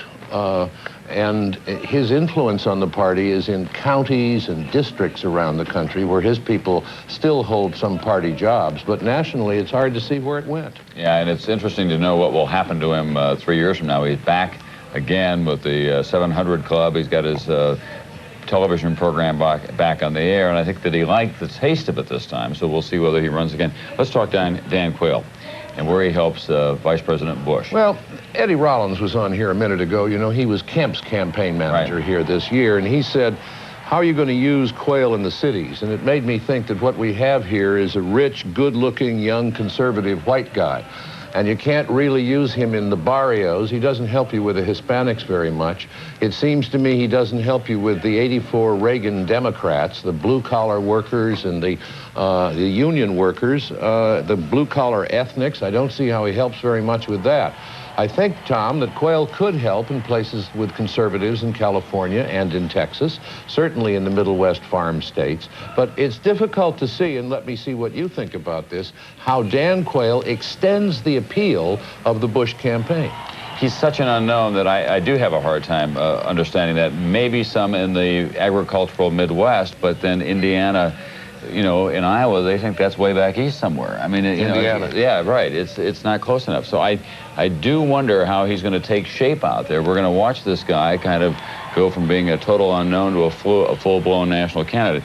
Speaking of the Hispanics and that important vote this time, today the vice president was pointing out some of his grandchildren to President Reagan in a little ceremony at the Naval Air Station here, and he referred to the children of Jeb Bush, who is his son from Florida, who is married to a Mexican-born Colombian woman. She's a Hispanic. They have 3 children, 10-year-old George, 9-year-old Noel, and 3-year-old Jeb Jr. And the vice president said, loud enough for almost everyone to hear, those little brown ones over there, referring to his grandchildren. Well, it's touched off a little something going on tonight with some Hispanic groups out in California. The vice president, to be fair to him, is very proud of those grandchildren. He's talked about them a lot in the past, and his spokesman was forced to say tonight, however, he is very, very proud of their Hispanic ancestry. Well, and give him his due. At the compound in Kennebunkport and at other family gatherings, the vice president has been heard many times to talk about the brown kid and the white kid in a kind of a color-free way. Yeah. It's avuncular, it's grandfather-like, and it was dumb to say it when the press could hear it, and the country could hear it, and Hispanics could hear it. That's right. But I don't think it's really that bad. He's talked about the oldest one, the 10-year-old, teaching him how to play guitar as well. But it's that kind of thing that we'll be hearing more and more about. We'll be back with more from the Superdome, the Republican National Convention, 1988, right after this.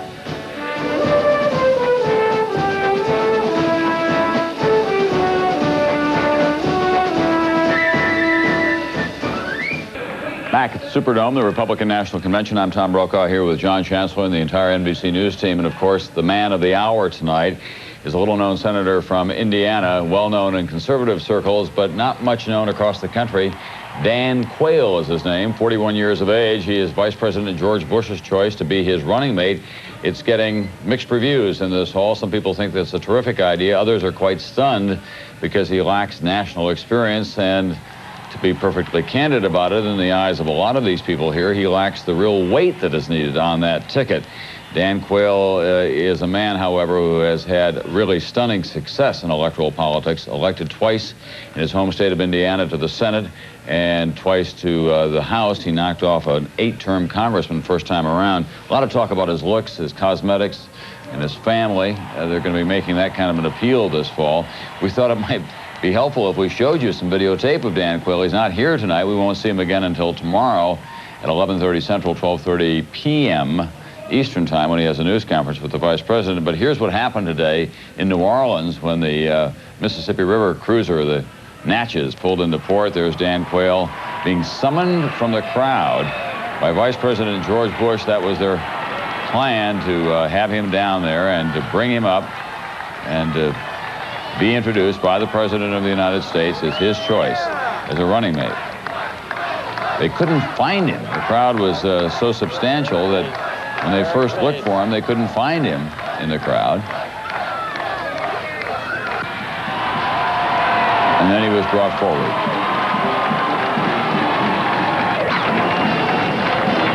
Dan Quayle is a Protestant. He worked for the Attorney General in the state of Indiana. He was served in the National Guard during Vietnam in the state of Indiana. He has been right in all the positions as far as George Bush is concerned to take care of the right wing of the Republican Party. He's for the Contras. He is against abortion of all kinds. He's for SDI.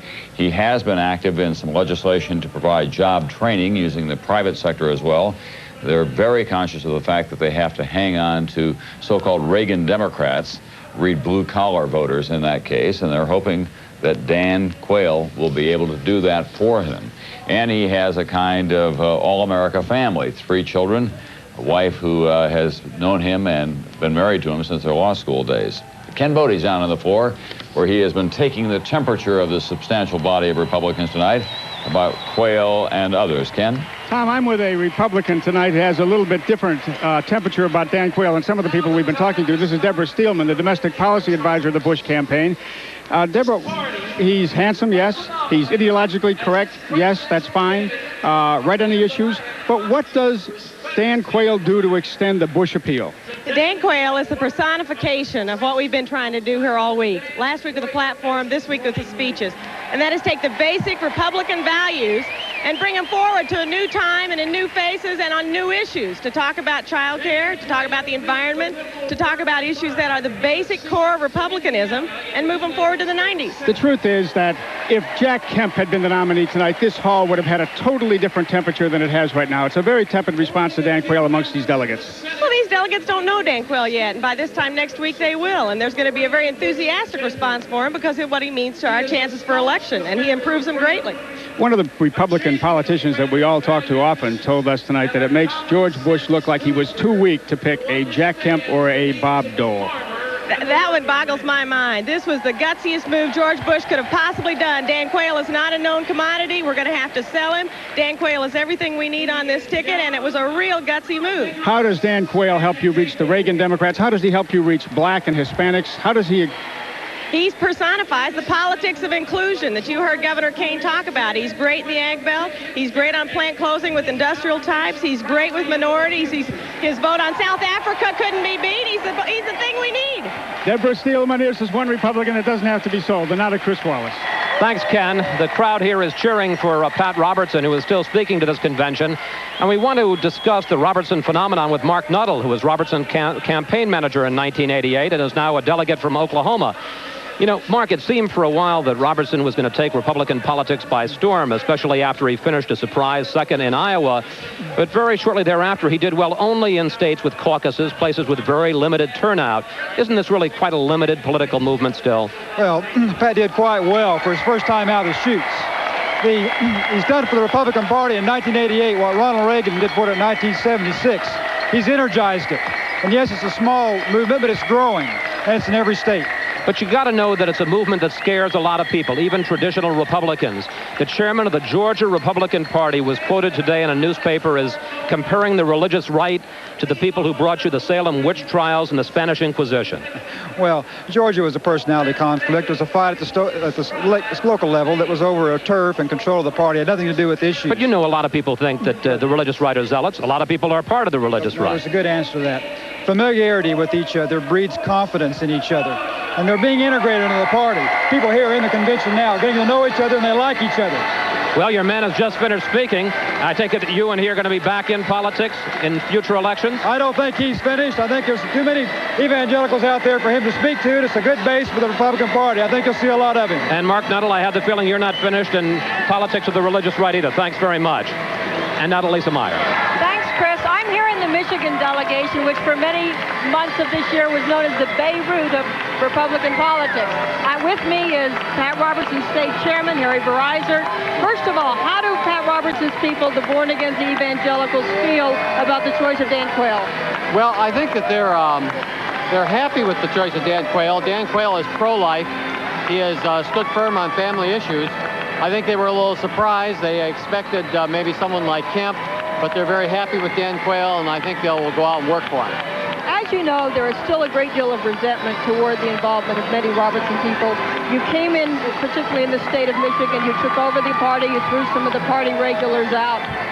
You've come in here in the convention, tried to impose some of your values on others. For example, in one hotel, they had to clean out the mini bars because they objected to liquor in the rooms. What kind of uneasiness is there still in this delegation? Well, first of all, there was nothing where we insisted that people not drink, or there were none that we insisted that we're trying to impose our values on anyone. I'm not an evangelical, I'm Roman Catholic. And I haven't seen anything like that in our delegation. We've been pretty much laissez-faire, and if people wanted to have a drink, well, that's fine. If they don't, that's fine too. That's up to them. But there has been some lingering resentment within your delegation. You said not all the problems have been solved. That's right. There is lingering resentment, but it's not over the imposition of any kind of morals or anything like that. The resentment came over in the precinct delegate filings and in the precinct delegate races back in Michigan, where top members of the Bush campaign in Michigan campaigned to move conservatives out of the party and to defeat conservatives at the polls and as precinct delegates. And there's a lingering anger over that. Thank you very much, Harry Breiser. Now, back to you, Tom, in the booth. And we'll be back with the speech from former President Gerald Ford here at the Superdome on NBC right after this.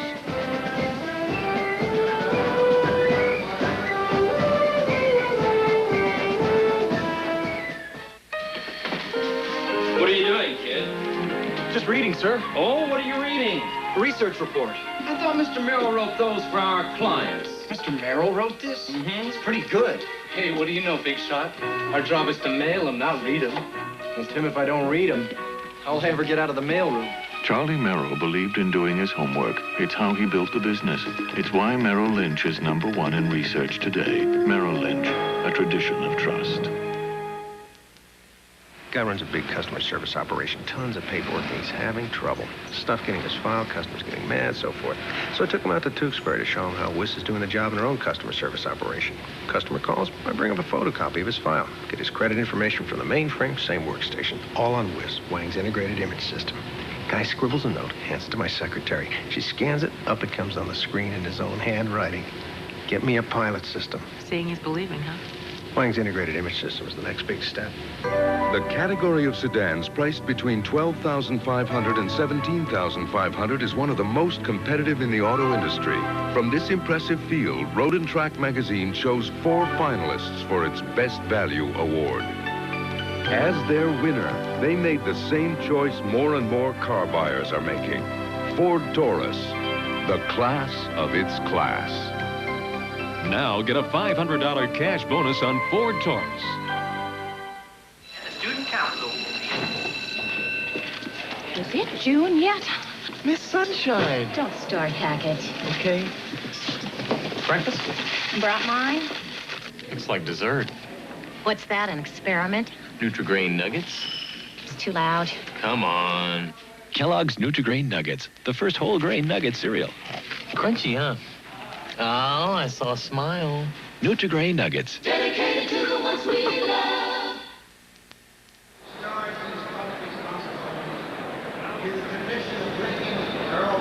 There is real time, and then there is convention time. And on the convention clock tonight, we're running well behind time at this point. Pat Robertson, who spoke to this group just moments ago, was scheduled to have 15 minutes, but he had kind of a barn burner of a speech for them. A lot of applause, a lot of hooting and hollering and whistling, stomping of the feet, and so that speech ran about a half an hour instead of 15 minutes. We're now awaiting the appearance here tonight of former President Gerald Ford. And John Chancellor is, think about it, that was the last contested election or convention, really, that we had in this party, 1976, Kansas City. Ronald Reagan coming chasing after the incumbent president of the United States. It was really quite a remarkable convention with midnight caravans across Kansas City when candidates called on each other. And we didn't know, you remember, we really didn't know how it was going to come out until the very last minute. That's right. We saw earlier tonight Clark Reed from Mississippi, who had such a key role in all of that. But the fact of the matter is that a lot of people on Gerald Ford's side of the ledger believe that he would have been president instead of Jimmy Carter if Ronald Reagan had just stepped back, or after he lost the nomination, stepped forward a little more aggressively come the fall. It was a very close election, and Jerry Ford closed a gap of about 25 to 30 points in many of the polls.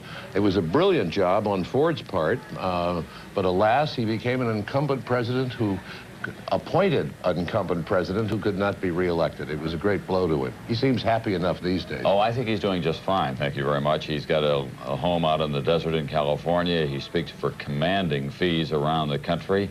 He plays golf in all the guest celebrity tournaments that he can. And he and Jimmy Carter are engaged in a number of civic activities together. An important one that they're working on right now called the National Agenda, which what they're going to do with a lot of experts from both parties in all the key areas of the economy and social issues and national security affairs. They're going to present to the new president of the United States, Republican or Democrat, some options and choices and study papers. That hasn't happened in the past, and it's about time that we did have that kind of an arrangement. And there he is, the man whose memorable words, "Our long national nightmare is over," introduced the era of Gerald Ford, once Richard Milhous Nixon had left the White House, driven out by his role in Watergate. He looks amazingly fit and healthy, doesn't he? He has hardly changed at all. Well, it's a pretty good life. It isn't a bad life, and he takes care of himself.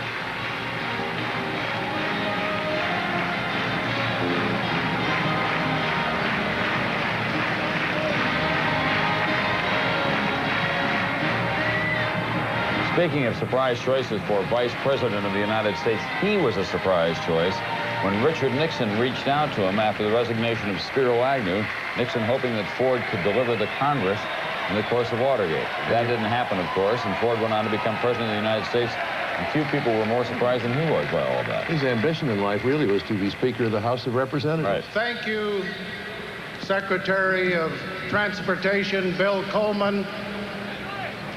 Betty and I are deeply grateful for your many, many kindnesses, your loyal support, and we are most appreciative of your warm and generous introduction. Let me say that both Betty and I treasure and cherish our friendship with you and Levita. During my 40 years of public service, I've been very fortunate and very blessed to have a wise and courageous partner. She's been a wonderful mother of 4 great children, and naturally I'm very proud of the help and inspiration she has given to so many Americans. It's an honor for me to introduce to you my loving wife, Betty Ford.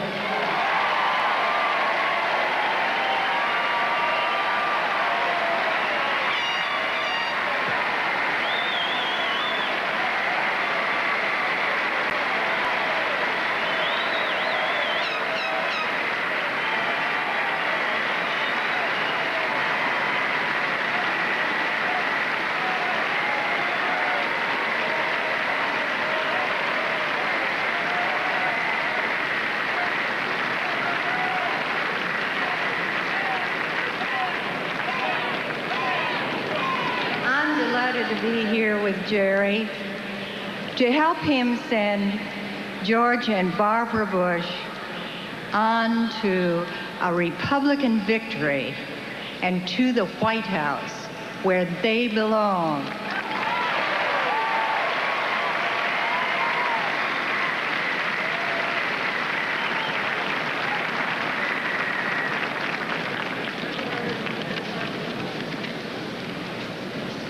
My fellow Americans, my fellow Republicans,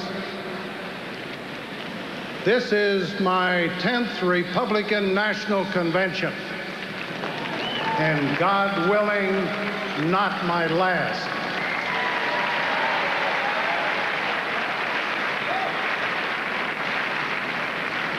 Thank you for inviting me to share in your nomination of my friend and colleague in so many difficult days and tough campaigns, the next President of the United States, George Bush.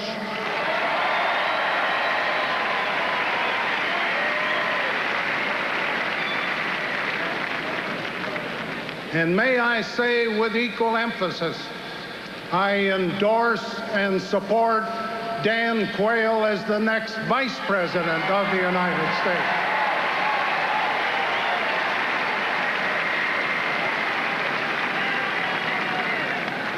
Last month, together with a few thousand other die-hard television fans, I watched the Democrat miniseries in Atlanta. I applaud and I salute the tremendous strides of the Dukakis family has taken to achieve the American dream. I applaud and I salute Reverend Jesse Jackson for his talents and personal achievements, and for showing millions of black citizens that the American dream can be more than a dream. But my applause stopped short when I saw the Democrats claiming that they have somehow become the party of the American dream. Let's set the record straight.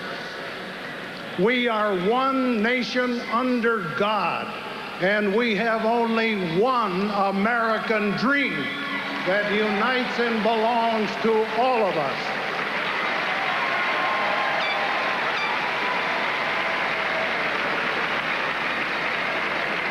No party, no politician has a patent on that dream. It doesn't matter what state you come from, or where your ancestors came from, or which party you prefer. The American dream belongs to you. Except for the Native American Indians, we are, all of us, immigrants to this blessed land. Some came by sailing ships, slave ships, and steamships. Some came outcast and oppressed, work hungry and war weary, boat people and jet people. And we are all proud custodians of the American dream.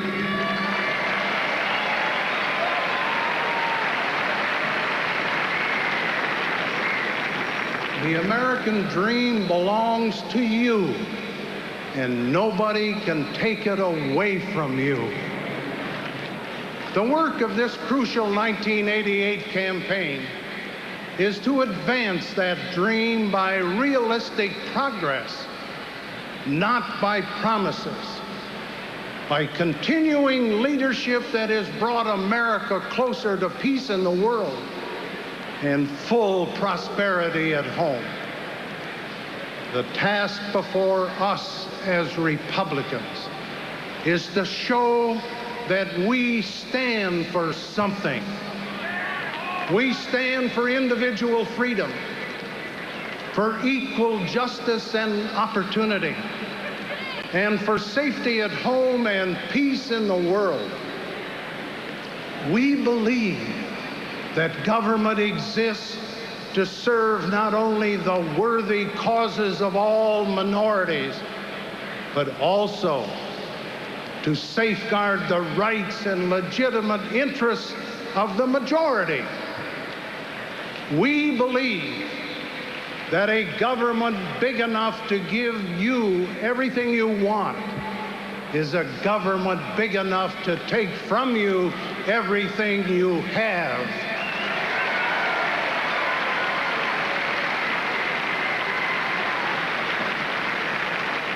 Do we really want to go back to the days of spend and spend, tax and tax?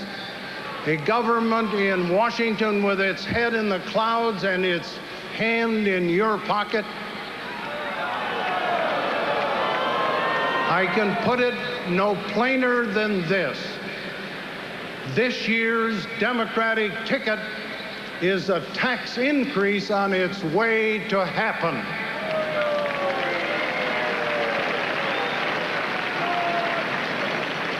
Under President Reagan, we've cut taxes kept inflation under control, and come as close to full employment as we are likely to get in peacetime. And we are in peacetime.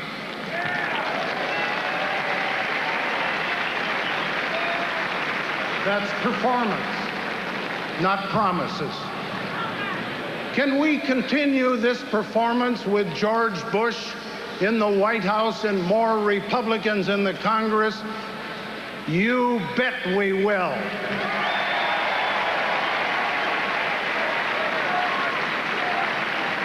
We Republicans stand for more, not less, individual freedom, fewer bureaucrats bungling up the works, more freedom to keep what we've worked for, freedom from the cruel head tax of inflation. Do we really want to go back to all the Democrat economic misery from 1977 to 1981? Interest rates 21%, inflation 13%.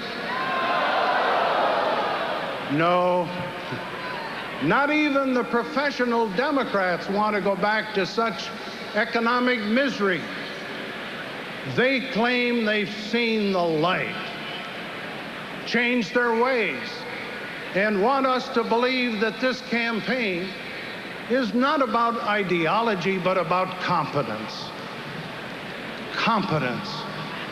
When you look at the competence of the 2 or 3 gentlemen who now speak for the Democrats, where is their experience in foreign affairs?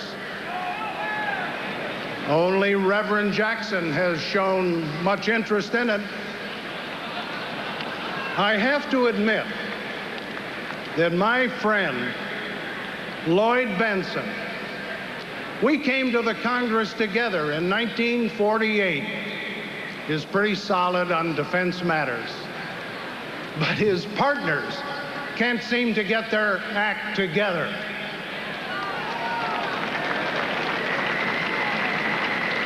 I wish you lots and lots of luck, Lloyd. You're going to need it.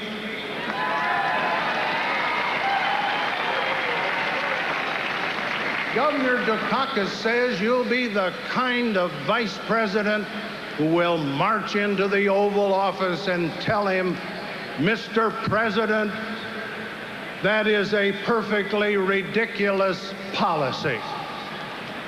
Lloyd, with all the differences between the Democratic leaders, why wait? Speak up now.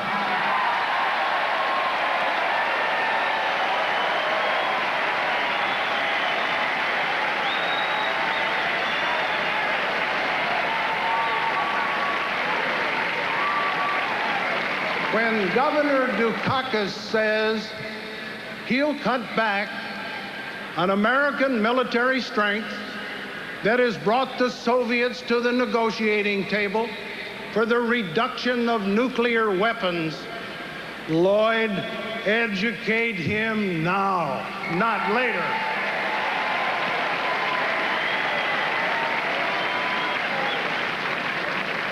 Tell him now how jobs are created.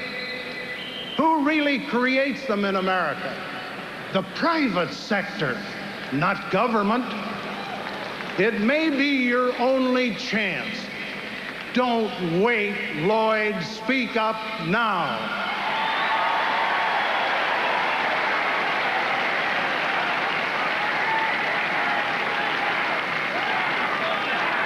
Now, some other speaker at the Democratic convention, I don't remember his name, asked the rhetorical question, where was George? A fair question. Deserves a fair answer. I know the answer. I know where George Bush was during the Second World War. George was there.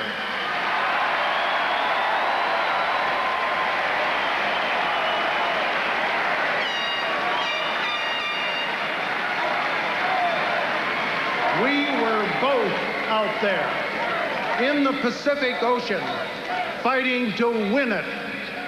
I was on an aircraft carrier, and George was flying fighter planes off another, courageously winning the Distinguished Flying Cross and 3 air medals in combat.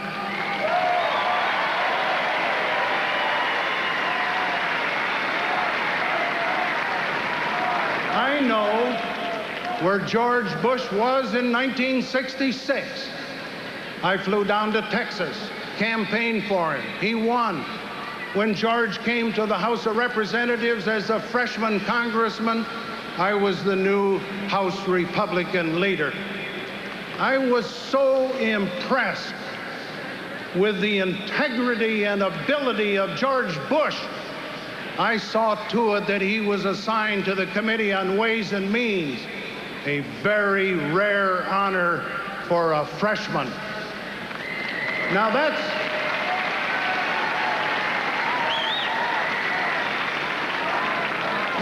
not the committee of Congress that spends your money. That's the one that worries how to find it. So George learned all about taxes and budgets in a hard school. And we know where George Bush stands on that issue.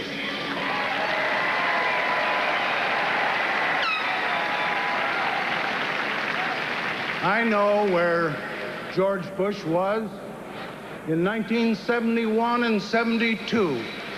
He was at the United Nations, battling once more for his country, working for peace. George was there, speaking up loud and clear for the United States of America.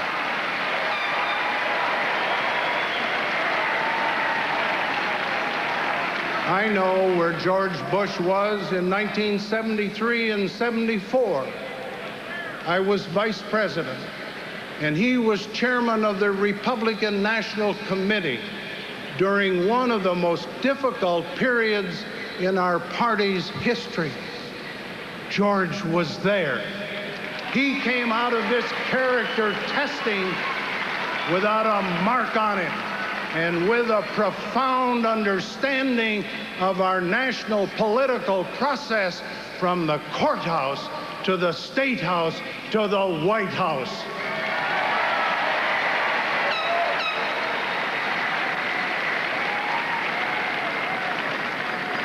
When I asked George to be our representative in the People's Republic of China, he recommended as his successor the first woman national chairman of either party in our history, Mary Louise Smith of Iowa.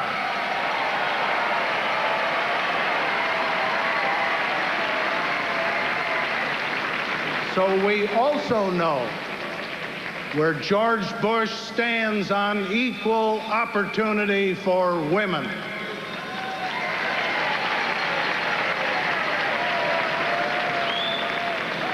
I know where George was on December 1, 1975. He and Barbara greeted Betty and me in Beijing on a critical state visit. I learned firsthand how the Bushes had won the affection of the Chinese people, as well as the respect of the Chinese leadership during the internal struggles that followed the death of Chairman Mao. I know where George was during my last year as president. I brought him home to be my director of the Central Intelligence Agency. The CIA had been racked by serious charges. Its dedicated people were demoralized. George Bush took charge fast.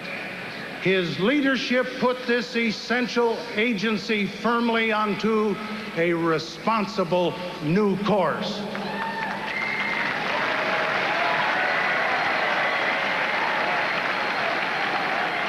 And where was And where was George Bush in all the years between? Right where most other Americans were. Making a living, raising a loving family, meeting a payroll, helping his community, paying his taxes and his debts. I ask you, what's wrong with those credentials?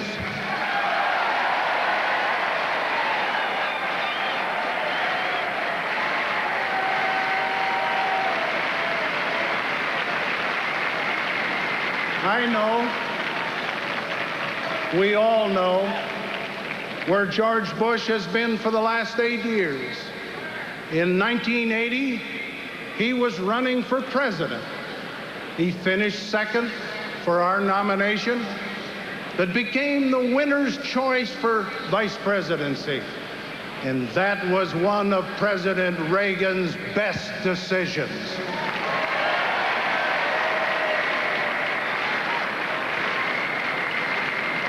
Now, I know a thing or two about the vice presidency. It's not an easy job. Thomas Jefferson called it a splendid misery. But like most of life's challenges, you can learn a lot from being vice president. I held that office 8 months. George Bush for 8 years. We carried out our constitutional chores with loyalty to the presidency and trust in the American people.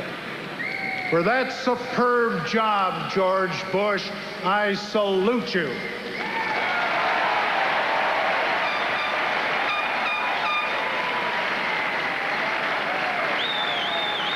And the American people salute you.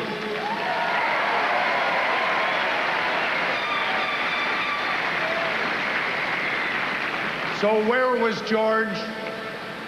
For 45 years, George Bush has been at the center of the action in the service of this great republic.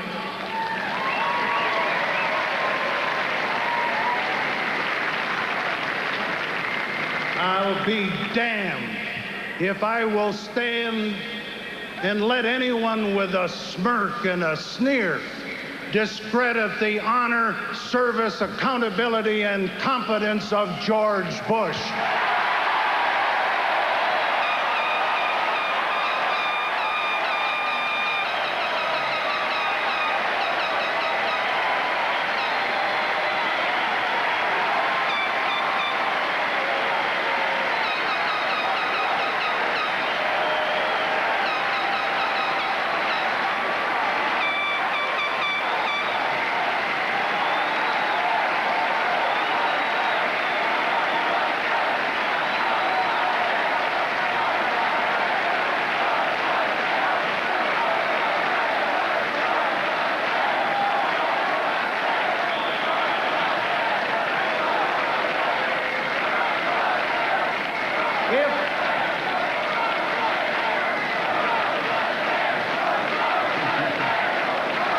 Please.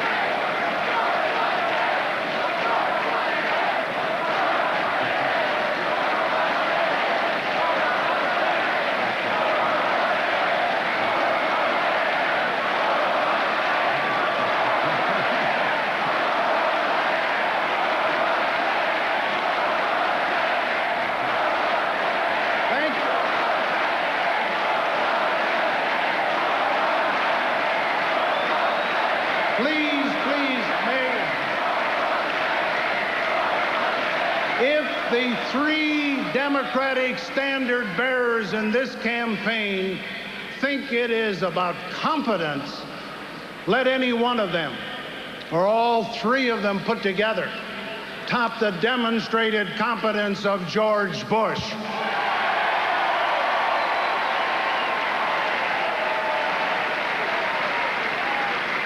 If our fellow countrymen think this campaign is about change, let them think long and hard. about what they got the last time they voted for change with Democrats without experience.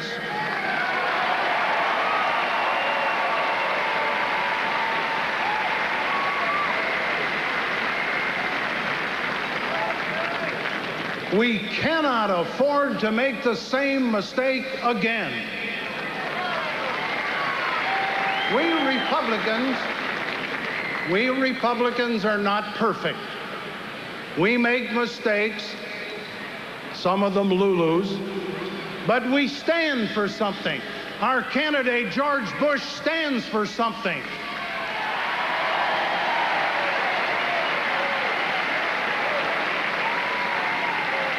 He's been there. My fellow citizens, I'm going to work my heart out to make George Bush the next president of the United States.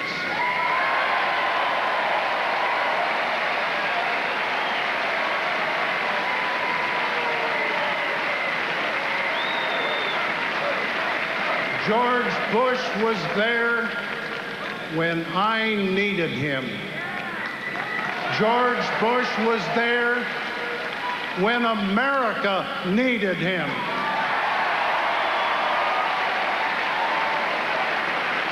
And I know where George Bush will be in 1989, right there in the White House where we all need him. Thank you, and God bless you.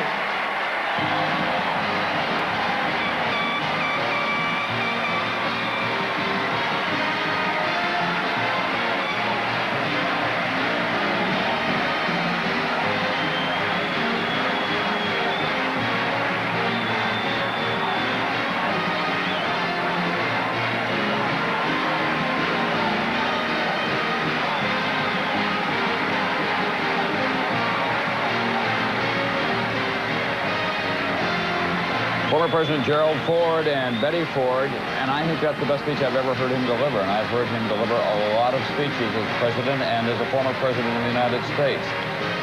It was a performance that suggests that he's not only working on his chip shots, but he's also working on his oratorical style, because he got this crowd to its feet many times.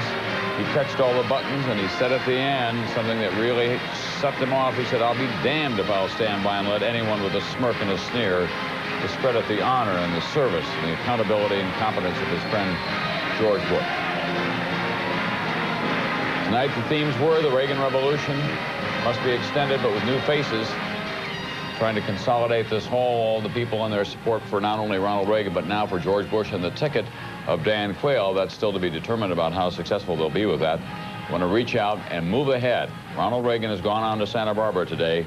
Now there is this delicate but important process of transferring the body politic, the loyalty of George Bush and his chosen running mate, Dan Quayle. They'll appear here in this convention city tomorrow at 12:30 p.m. Eastern Time, 11:30 Central Time. NBC News will carry it live in all the time zones across the country. I'm Tom Brokaw. For all of my colleagues here at NBC News, we'll see you tomorrow.